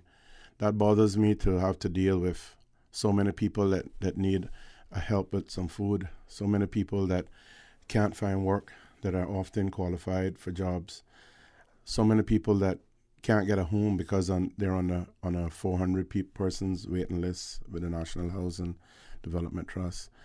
There is something that we haven't got quite right in this country. We have created a Cayman that is wonderful for people to come here, a safe environment, Cayman kind, but at the same time, we have young people sitting around in my district, sitting around on the Cowood Beach, which is next to my property, that could be very useful in our society if we found the right means of looking after them and encouraging them to go out there and ensuring that we put things in place that they can get that opportunity, create entrepreneurship programs. Some of them are not necessarily good at working for others, but they may be able to work good for themselves. You know, simple businesses that they would run and be guided in and given a certain amount of support from government. These are the things that we have to look at doing and not just saying, oh, they're no good, they're useless, leave them there, we can't work with them, we can't do nothing with them. We have, in Bontown, we have 4 parcels of land that's made, that makes up our Cowood Beach now, right? Beautiful from basically one gas station to the next, mine on the east and my cousin's station on the west. And that could be a really beautiful spot. It should have been designed and developed a long time ago because the land has been bought for a long time. But now, suddenly, with elections coming, some activity has started. That's not good enough. We have to represent for 4 years. We can't represent for just a few months or a year. We have to represent. We have to love our people. We have to take care of them. And Bontown itself, the historical district of Bontown from Mans Road up to, I would say, the old cemetery, that is an area that's the heartbeat of Bontown. Bontown being the first capital, when you drive through there, you see the scars from Ivan still. We need to do better than that as a country, as a district, as a people. And it takes support. It takes a desire by politicians who care and love their people. You know, yes, I'm not perfect. I've made mistakes. I may have said this sometime or that didn't please everybody. But I'm human. Who doesn't? You know, human is to err. And forgive me for whatever I did in that regard. But at the bottom line is that I have a very caring heart. I have a lot of experience. I have a decent education. I have a successful business, so I know what I'm doing when it comes to business. I have governmental experience. I can walk into a ministry and run it. You know, I think that come April 14th, the choice should be quite clear for people in Bontown if they want a representative that's going to really work with them, with a district council that's going to function and ensure that we are represented from the tip of Northwood, where the district starts, up to Frankstown, where it ends. We need full representation, not representation for a few people or a few friends or a few supporters. When you get elected, you're there to represent everybody. And therefore, building strong community will create a better country. And I think we could add one more C to this. We could say community creates Caymanian country. We could have 4 C's instead of 3. Cayman country. Yeah, man, Cayman country. Because that's what it's all about. We're here to really create a better country. And I believe COVID, as I said, we've slowed a bit. And I believe we have to address the quality of life, the environmental factors, our people, and everything Caymanian. And those that come here, they must understand that. They must know that Caymanian success is their success. They're not going to make it here if we're not happy, if we're hungry, if we're homeless. They're not going to enjoy Cayman. So let's work together. So and then as we wrap up our discussion, as you did say, it goes quick, but you're always eloquent and puts it straight out there. The governments up to date in the policies have displaced Caymanians, we need to put focus on that in order to maintain the social stability, that fabric, that economic success, and the civility.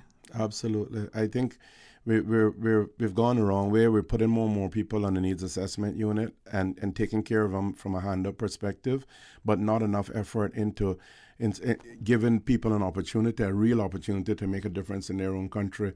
Concessions have gone out to large businesses and who come here and make millions and billions of dollars. Those concessions, that value of that kind of money should be put into our people and develop them and ensure that they're skilled, they're trained properly, the education system is top-notch, that these people who are coming here and investing in Cayman invest in our people as well. Give us some of the infrastructure that we need, not government having to do it all and government having to take care of people. Let's really give them a hand up, not a handout. I mean, we hear that all the time. It's a cliche, but it's true. Teach a man to fish. Don't just feed him a fish every day. He'll never be useful. He'll never feel productive. Caymanians are hardworking, real industrious people. We proved it, Dwayne. We went to the high seas. We became captains and chief engineers and chief mates and the works. And we've come back and we built Cayman. Our ladies stayed at home and took care of the kids and built the homes. And now suddenly we are worthless? No, I don't accept that. I think we can do better than that. And the legacy of my parents, I want to make sure that I leave for my kids a better legacy. All right. So in closing, the voters and, Yeah, I'm going to appeal to the people, my good people in Borden Town East. You're spread out from Frank Sound to Northwood, as I've said. But I think that you know who I am. I've proved myself to Borden Town and Cayman. And give me a chance on April 14th. Vote number 1, Osborne Ozzy Borden, and you won't have any regrets. I promise you'll be well represented, you and your family and everybody, whether supporter or not. We are there for everybody. We will represent. God bless you all, and thank you for this opportunity. Thanks, Osborne Ozzy Borden. Have a wonderful, safe, enjoyable rest of the afternoon. I may see you when I see you. Thank you, buddy. Hopefully soon. All right. With that, we'll pause and take a break, and when we come back, more talk today. Community radio with a different appeal. The voice of the people. Security through adversity. Stuck on you. Radio for all time. You're listening to Radio Cayman, the voice of the Cayman Islands. Today's biggest news. Radio Cayman. It's only 2 species that we have here on island. Generations present. Your voice, your choice. It is in the best interest of the people of these islands. Local, regional, international. This is Headlines from Radio Cayman's newsroom. Today's biggest news. With your latest headlines, I'm Shanda Gallego from Radio Cayman's newsroom. Government has given the green light for the Cayman Islands Fire Service's business case for building improvements, renovations, and new facilities in around their Cayman Brac fire station. Officials say the project includes refurbishment and extension of the fire truck parking bays to improve security between landside, domestic, and airside aviation fire and rescue operations, as well as the provision of a fleet maintenance facility to maintain and service the fleet of fire and rescue vehicles in fit-for-purpose facilities. The project has gone out to public tender this week, and it is hoped that the upgrades will be completed before the end of the year. Turning to international news now, Tanzania's President John Magufuli has died at a hospital. The country's vice president announced in a televised address on Wednesday. He was 61. The country's vice president said he died of a heart ailment that he has battled for over 10 years. She also announced 14 days of national mourning. The country's vice president, Suluhu Hassan, is now the acting president of Tanzania, while a date for her swearing-in has not yet been announced. She will be Tanzania's first female president. Donald Trump's net worth dropped by about $700 million to $2.3 billion during his time as president. That according to the Bloomberg Billionaires Index. The COVID-19 pandemic hit his fortunes hard, with Mr. Trump's office buildings, branded hotels and resorts losing revenue and falling in value. His fleet of planes and golf courses have also seen drops in their value. Mr. Trump is currently under a criminal investigation into his financial affairs and his family business. And Beijing does not have high expectations for upcoming talks with the United States in Alaska. China's ambassador to the U.S. told reporters Wednesday in what will be the first meeting of senior officials from both countries since U.S. President Joe Biden took office. There is no public agenda for the event, but a spokesman for the U.S. State Department said a range of issues would be discussed. Those are your latest headlines here on Radio Cayman. I'm Shanda Gallego. For the latest in news and information, follow Radio Cayman on social media, Facebook, Instagram, Twitter. Download the Radio Cayman app or log on to our website, radiocayman.gov.ky. Hey Cayman, this is Alric Lindsay, your candidate for Georgetown South. We have a public meeting on Thursday, 18th of March at 7:30 p.m. at Smith Barcadere. Let's talk about accountability and the environment. See you there. Talk today. But I do have some questions. Talk today. Cayman Islands' foremost listeners participation program. Talk today. Because there are more questions than answers. What the public is saying. Waiting to take your calls right now. Sterling Dwayne Ebanks. Hey, good afternoon. Welcome back. Thank you so much for joining us. And I hope you can hear us clearly, as sometimes it ebbs and flows. 8949-8037, 1-800-534-8255, or you can WhatsApp 925-3261 and share your thoughts with us. We want to hear from you. We want you to be a part of whatever we're talking about.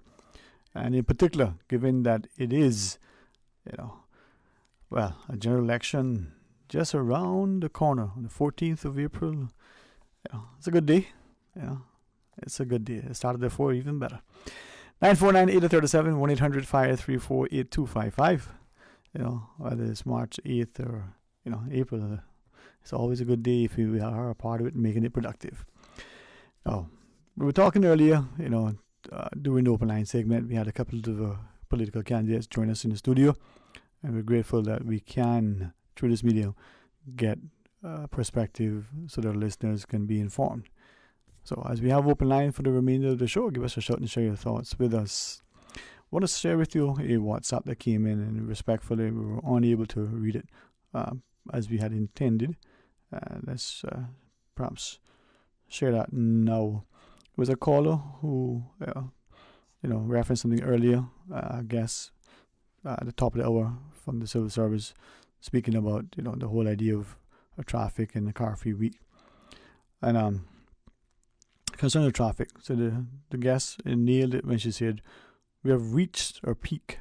Well, what a shame that the powers that be really can't see that the real problem is that the peak is, quote, we have accommodated too many people. This is what we need to deal with, not the cars. Don't get me wrong, I don't have any problem with the important good people, but God knows we are making a mess of our future. Population growth is one thing, but what we are heading for is a total disaster. Well, what are your thoughts? Is it that we're hearing population growth now 100,000? We saw a document saying they'd probably put us up to 120. Then those who say we're probably closer to 150. Let's go to our phones. Good afternoon. Welcome. Thanks for calling. Good afternoon, Dwayne. Welcome back again, man. How are you? I wasn't in your show today. You wasn't? Let's see. Dwayne, it shocked me when I was reading last night some news about that the so-called Colors Cayman, the gay and lesbian community, they are teaching the children in Cayman International School about gay lifestyle. And I think those schools in this country, if it's private or public, they follow the rules and regulation of Ministry of Education in this country. And if their school don't get permission from the Ministry of Education, the government, the PPM government, they will not allow those people to go to the public school or to the private school and teach their lifestyle to people. But as I go ahead. It's very dangerous that my child and your child and everyone's child have to listen to that nonsense way of life. And it is against God. And this country, especially the PPM government, this government, claim they are a Christian country and they believe in the Holy Bible and they believe in God Almighty. Right. I don't think they are believing in any God or they know any God. Let me ask. I mean, I can't speak for what people believe in or don't believe in, whether their actions, mimic their words and the like. But let me ask you though, looking at the perspective from what you shared, globally, we see it being almost, whether good or bad or indifferent, whether it's an agenda, whether it's just, something that we're going to have to accept. We're seeing it across the globe, so it's not just in Cayman, but more so. What about tolerance and acceptance? What about, as a person, you being so confident in your belief system that you're so grounded that whether it's the ability to resist alcohol or some other drug, or whether it's the ability to exercise moderation with respect to food or any kind of libation, or it's about being so certain of your faith that you can be with people or in circumstances that are different, completely different from your own, and you not be negatively influenced. So how do we get there if we're not at least aware that there are other, things afoot? You see, who is more honest? Is God or Satan? Of course, it's God Almighty, right? Mm-hmm. And well, let me ask you a question. Who's more honest, a politician or a pastor? Dwayne. Yeah. Dwayne, you have two choices.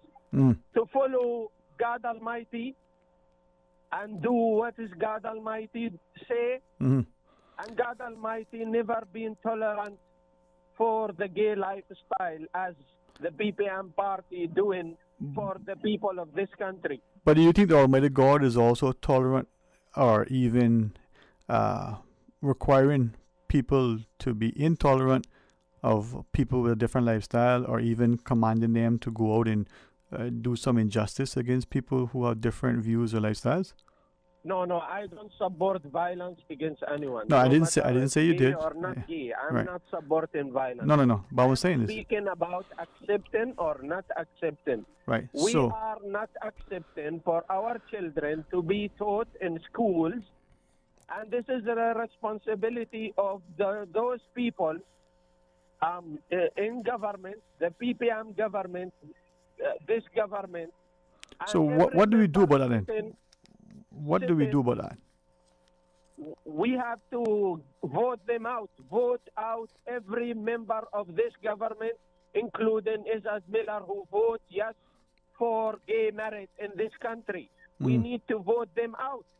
And we need to find the right people who fear God Almighty, who respect the churches of this country, who respect the religious and beliefs of this country. This country is a Christian country, and I am a Muslim. I respect this country because the elderly people of this country, they fear God. How those elderly people gonna vote for the PPM candidates and they vote against God Almighty and they are siding with Satan? They are siding with Satan. Amjad, this is where I think people, as you probably indirectly inviting us to consider a stronger relationship and see what the values are. But as you shared too, maybe Christ's teaching is to, hate the sin and love the sinner. Perhaps without the level of conviction as you shared, and the level of courage and the level of, integrity maybe we get lost. Hey, thank you for that. Very much appreciate what you shared. Let's take the other caller. Good afternoon. Thanks for calling. Hi, is this Dwayne, Ebanks? No, ma'am. This is Sterling, Dwayne, Ebanks. How are you? Oh, okay. Hi. I do have your name right, but the other one that was on the line with you that held up this authority, his authority in being in Cayman, I want to know what his authority is to come here to our country and tell us how we should do things. Mm-hmm. Mm-hmm. You know? And you, and especially not others, but especially you, are so kind and so nice, and you entertain him. It is like... You're being kind, huh? Well, I know. I'm not Cayman kind. I'm sorry. Well, I think Cayman kind is something that's usually beat us over the head with, but that's a different story. But no, I hear you, and I do give him leverage on the premise that sometimes it's better to go to hear. No authority to come here to tell us how to run our lives. Mm-hmm. You know, and if I do get a hold of a good ticket, he is going to be transported or deported, however you call it. But I hear you, right? People are so fed up with this person Okay. that, you know, the rest of the nationalities that are here might not like the way that we live either. Yeah. But I never hear from them. Yeah. Well, is that a good thing? I mean, and if you would allow me, I wish not to be disrespectful, but because I perceive someone who is not only very, very passionate, not only strong, you know, in terms of intellect, but also courageous and to share. So going on that premise of what I discern from your tone and my perception of what you shared, could I ask if you'd engage you for just a second? Would it not be better to hear from people who are like that? No, excuse me. Okay. I don't like him. A lot of people don't like him. We don't need to listen to him. And if he was living in Jordan, he would already been shot or head cut off by ISIS. So tell him to get out of this island if he doesn't like the way we live. Okay. But But one. he calls in, and I'm going to go and investigate and find out where Right. he lives, and I'm going to tell him face to face. Okay. Have a good day, Zane. Okay. Well, thank you. And I was going to ask one other question, maybe one other question to the public. Again, not to be inflammatory nor disrespectful, not even to suggest that what I'm saying is accurate, but just a question. Is it not better to hear from people that equally? What about all of those who either, you know, we've alleged pull the strings of the politicians or call the business shots or the special interests or whatever it is, right? Even some that we have elected to positions, whether they're in the church, whether they're in the business associations or some sort of professional, you know, fraternities and the like. We don't hear from those people publicly, but they seem to allegedly exert significant influence over the country, its laws, its policies, its politicians, its people, its education, its employment, its environment. Should we not equally be as interested in who they are and what they're saying and how they're impacting us? Anyway, let's pause. When we come back, more talk today. Explore your history. Explore your land. Explore your sister islands, the ultimate staycation experience. Your culture, your freedom, the land that time forgot isn't gone. It's your sister islands. Discover all that our sister islands have to offer. Why work with a Cereba agent? We can tell you that those letters represent a proven understanding of the real estate market in the Cayman Islands. But it also means so much more than that. Our trained Cereba agents are committed to ethics, integrity, and excellence of practice. It's all about confidence, knowing you are working with a qualified Cereba agent. As members of Cereba, your trust is our promise. To find a Cereba agent today or to search thousands of listens, visit Cereba.com. Cereba, the mark of excellence in real estate. The following is a paid political announcement by Mr. Kenneth Bryan. Good day, Cayman. I'm Kenneth Bryan, your candidate for Georgetown Central in the 2021 election. I would like to invite you to my campaign launch on Saturday, the 20th of March at Kirkholme Center parking lot, 256 Eastern Avenue at 7 p.m. Come and hear my plans for Cayman and how I intend to address the issues that we all face.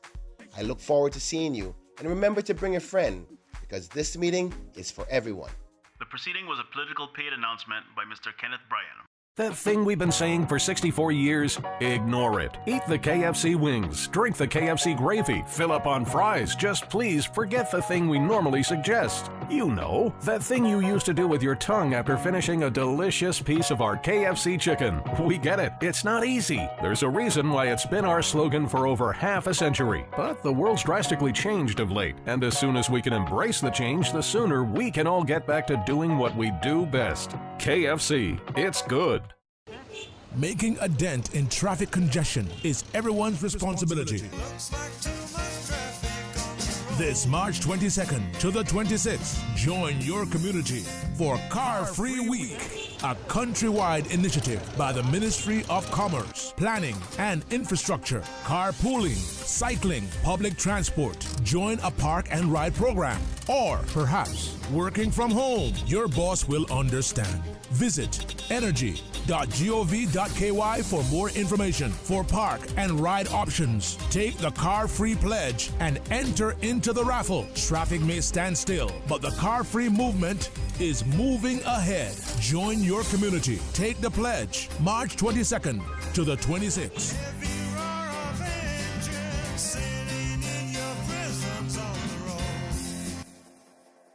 Talk today. But I do have some questions.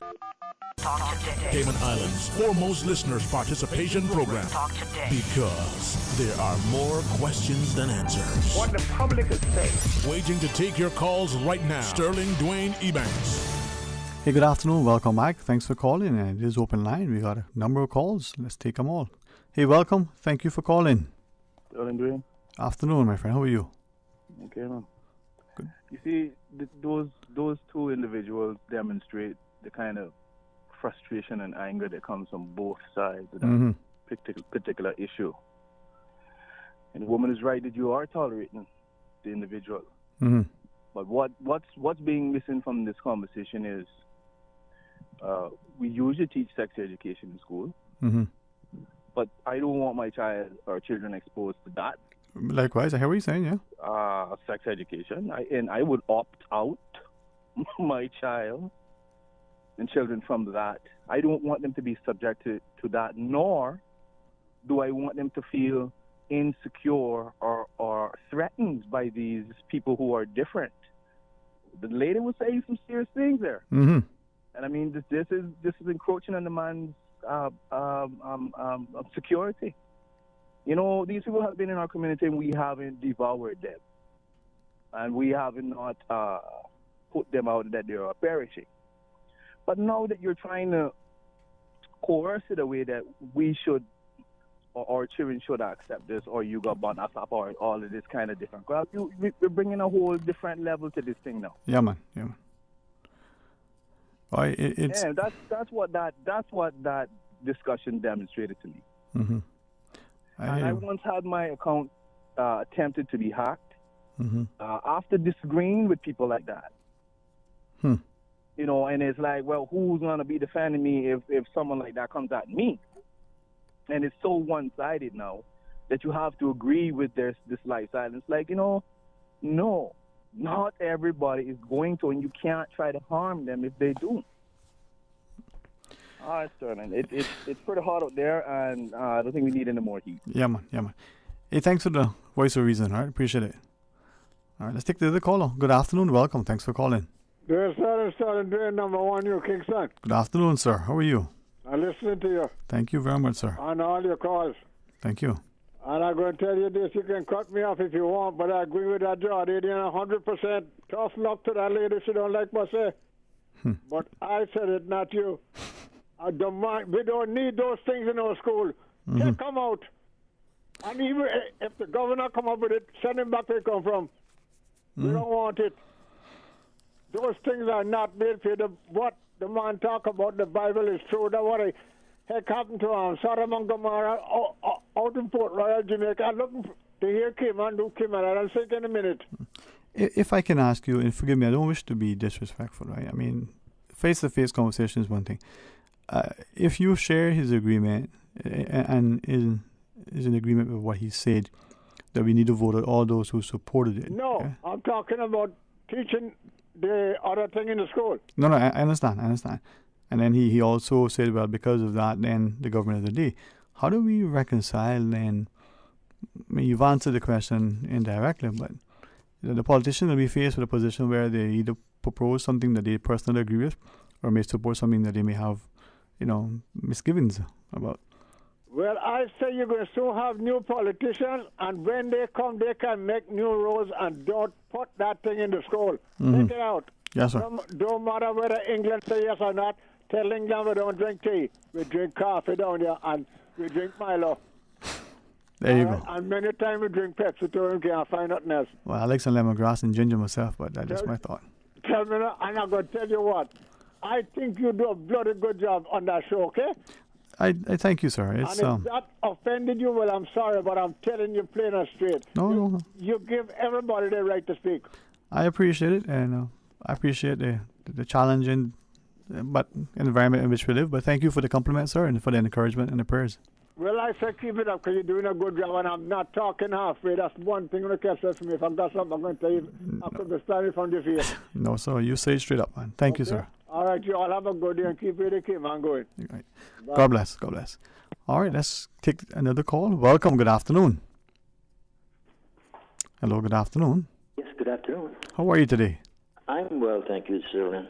Listen, I don't always agree with what Amjad says. I don't often agree with the manner in which he expresses himself. You know? But listen, I say with regret that he has a point. Now, talking about the removal of the government and all that stuff, I don't go there at all. Over the top with that, I wouldn't want to exchange this present administration for another. I'll be honest about that. That I don't know if what he says is true, that they allowed it in the schools, etc., whatever. I'm not sure. But if that is so, I think that they erred in that regard. But certainly, two things. I think I admire the way that you handle Amjad, because sometimes his views are extreme and they can be annoying, and you know how unpopular his views can be in terms of the general populace. So you're being kind. Unpopular. You tolerate him. You never sound angry, which, would be reasonable if you did, because he expresses himself so strongly and so dogmatically that it could annoy people, and I understand that. But I have to say that in terms of, if you teach that stuff in the schools, children come up believing that that's gospel. The teacher told them. I am by trade a teacher myself, and I remember one time speaking with my nieces, and I was telling them something, and their teacher had said something different to them. Yep. And they told me that, sir, something said whatever, and he was quite wrong. So, it can be very dangerous for having a level of trust. Yes, that's what I'm saying. Yes. So, I think that children learn how to live from the community in which they grew up. They learn the mores and customs and norms of that society. And that is the way we want to learn cultural issues. Academic things, of course, in the schools. And there's no better place for that. We have to trust our teachers that they're teaching what should be taught academically. But lifestyles should be something they should pick up from the communities in which, if it's a Cayman community, it's obvious that they're not going to pick up that stuff because it's not widespread enough. I know that the court said that the political partnerships or whatever they call it are okay. And I think they felt that they were forced to advocate that or allow it or what have you. But I believe that it's wrong. The first thing, it's against the natural order of things. Two creatures get together, they copulate, and they produce another creature. I think that was by design. You see, that wasn't accidental. But they have to be of different genders. You see, if two people of the same gender get together in a sense of copulation, it is non-productive. All it produces is pleasure. And if we want to live in a society where pleasure is the highest good, like the hedonists, I think that doesn't say much about our society, because a union between two people of the same gender has everything to do with not propagation. It has everything to do with personal pleasure. I think that the gay and lesbian and whatever community has sort of shanghaied the word love and embraced it and said people are free to love each other. Well, I'm saying that is true. But what I'm also saying is that is not love. That is love of the worst order. It is lust, rather, of the worst order. It is not. It has nothing to do with, because I can love my brother, my son, my father, my friend, but if I want to share the bed with him in that sense, well, that's what makes it wrong. It's non-productive. All it does is provide pleasure, and as we still believed, it provides not just raw, naked animal pleasure, but it probably is one of the main reasons for the spread of AIDS. Because AIDS is a blood-borne disease, and the anal canal is not designed to accommodate anything. It's an exit point. Something going in there and poking around in there, there's likely, because since it's not a sexual organ, it's not going to dilate like a female genitalia would dilate. So there's friction, there's bruising. Born disease, you pass it on. If one or the other party has the germ. Yeah. But so I tell you, I have people who are near and dear to me, who are that way. Not blood relatives, but people who are near and dear to me who are that way. I love them dearly. But the mother of one of them, crying to me and saying that she hated me because I hate her daughter, and I said no. I would die for that child. She practically grew up in my arms, and I love her dearly, but I will not. My God-given conscience will not tolerate me accepting that lifestyle. It's unnatural. It's abnormal. And I believe that teaching it in school is wrong, and there's nothing other than wrong about it. I don't want to try to be euphemistic. I won't try to sugarcoat anything. It's wrong. It's evil. Because, as I said, people learn the mores of the society from in the society and daily customs and practices. Yes, sir. You don't sell it in an academic institution. Right. That is wrong. And I would just like to express, I know I could generate hate for myself, as you would guess by my accent. Like Amjad, I wasn't born here. And so that in itself could generate hatred, because that lady threatened to go by his house, and I'm sure that she didn't merely mean she'll tell him a few things. If she could, she would, as she suggested earlier, do something destructive. And I understand where that goes. So, but it grieves me so much to have to come here to express these thoughts, Sterling, but I think it's wrong. And I mean, from a biblical perspective, I know it's wrong, because the Bible is not silent about it. And as a Christian nation, we cannot ignore the Bible. Yes, sir. The Bible talks about it in the Old Testament, in the New Testament. It refers to it as an abomination, and it says God gave him over to reprobate minds. Right. Because of the engagement in that kind of activity. Thank you, sir. And I certainly is one of those issues that Well, thank you for sharing and respectfully. Let's do that there. Let's see if we can take maybe one final call. Good afternoon. Hello. Hey, Ram, what's up, man? Yeah, good man, good, can't complain. Yeah, so I know about talking about today now, and the time elapsed now. My philosophy, obviously, right, my dilemma is heterosexual, right? How you inseminate and my drive, okay? Mm-hmm. Right? Last resort, certainly, is a brothel. But, hey man, and if you're ready for that, a proper arranged, organized brothel, right? Or a whole house. Mm-hmm. Yeah, slang, okay? Yeah, man. What about now today now, right? Mm-hmm. It came on society, right? They like to depreciate, not appreciate, no, depreciate the herbs, right? The herbs. That's simple. You talking from? Mm-hmm. Like I said, I don't break a broken record over and over. Like they have one lady chastising me, man, about this about the herb, the flower. Listen, that's natural. Right, Sterling? Mm-hmm. The whole world, right, in the axle, revolting, the free up. You didn't police state for that, right? Or interdiction. You understand? Mm-hmm. All our ways of funds for the draw.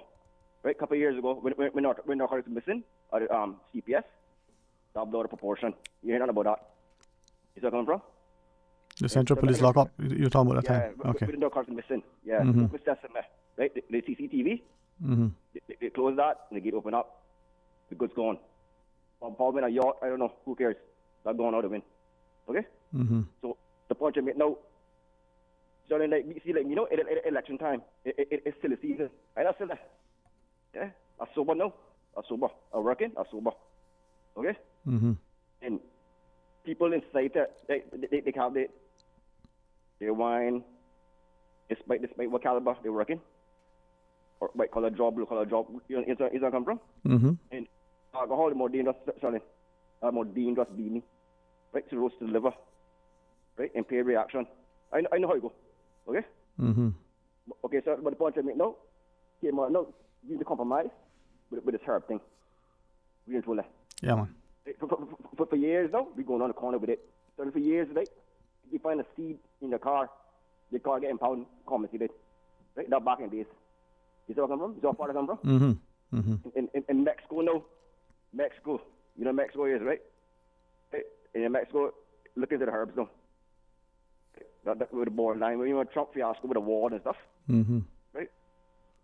So I know, okay, man, need the better coffee. We contemporary times, modern times. Instead, I know everybody on this ticket with education, right? How you can matriculate it if you're fundamental intellect, you know, you're learning. Right. You learn, right? Simple. Yeah, man. Simple philosophy. So now I got to see starting, and again, I don't. That lady, she chastising about Uncle Everson about this herb thing, this and that, destroy farmland. Listen, whoever got traumatized from the past, enough for you, right? Mm-hmm. You understand it? Yeah, man.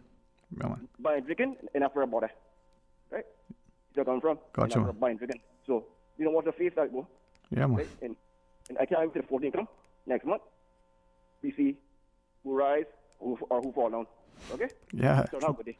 All the best to you, bro. All the best. You know, sometimes we have to, as they say, you know, try to be giving and forgiving, be tolerant and accepting, but stand your ground and stand by your convictions. Let, you know, who you are, your ethos, your ethics, your integrity guide you, but also be grounded in a sense of humility. Humility before honor, good work reminds us. I think if we are not willing to champion those who may seem to be voiceless or who may seem to be otherwise discriminated against, well, if it's them now, when will it be us, and who will stand for us if we didn't stand for them? When we look at religious education in our schools, has it been suggested that maybe it isn't Christian, you know, religion is being taught? It's a comparative religion. Maybe sometimes it's something else. And you're thinking when your child goes to RE in classes, if in fact it's still offered in our schools, if you were to assume it was about, you know, Christian education and the Bible, would you be mistaken if they found it otherwise? Well, always a pleasure to live in a society where we can agree to disagree, if we can comment and complain publicly. Maybe we can even be constructive. Maybe we can even offer up, solutions. One thing's for sure, though. If you don't speak, you'll never be heard. If you don't stand, you probably will never see above the shoulders. And if you don't move, you'll probably always be stationary. But tomorrow's another day. I'm grateful that Mr. Ray Banker will be part of our discussion. It's our monthly CY saying. Miss Gooders, maybe Fox will play that promo in a bit. Ray does an ordinary amount of work putting together this show. It is probably more work doing this one show than all the shows for the month combined. But it's enjoyable, and we hope to educate and entertain, involve as we invite you to be a part of it. So come for our monthly CY saying. What is it, Fox? Can you say it, Mosquitoes? Come on, let's hear it in your Trinidad accent. Mosquitoes. Mosquitoes. No. Come on now. Do your best, Beer. Mosquitoes. Mosquitoes. Play that promo. Listen, people, it's a good place, Let nobody bully and beat you. Mama said, "Dapper no frightened." They might be big, but they're not that ugly that they should frighten you. Stand your ground and believe in what is true and just and honorable, and do the right thing. Until tomorrow, as you join Mr. Art for the record, come back for the Talk Today segment where we have the CY saying. Until then, be blessed. Talk Today is brought to you by Subway, open 24 hours in Countryside, Anderson Square in Georgetown, and Centennial Towers in West Bay. And by the Ministry of District Administration, Tourism and Transport. Explore your history, explore your land, explore your sister islands.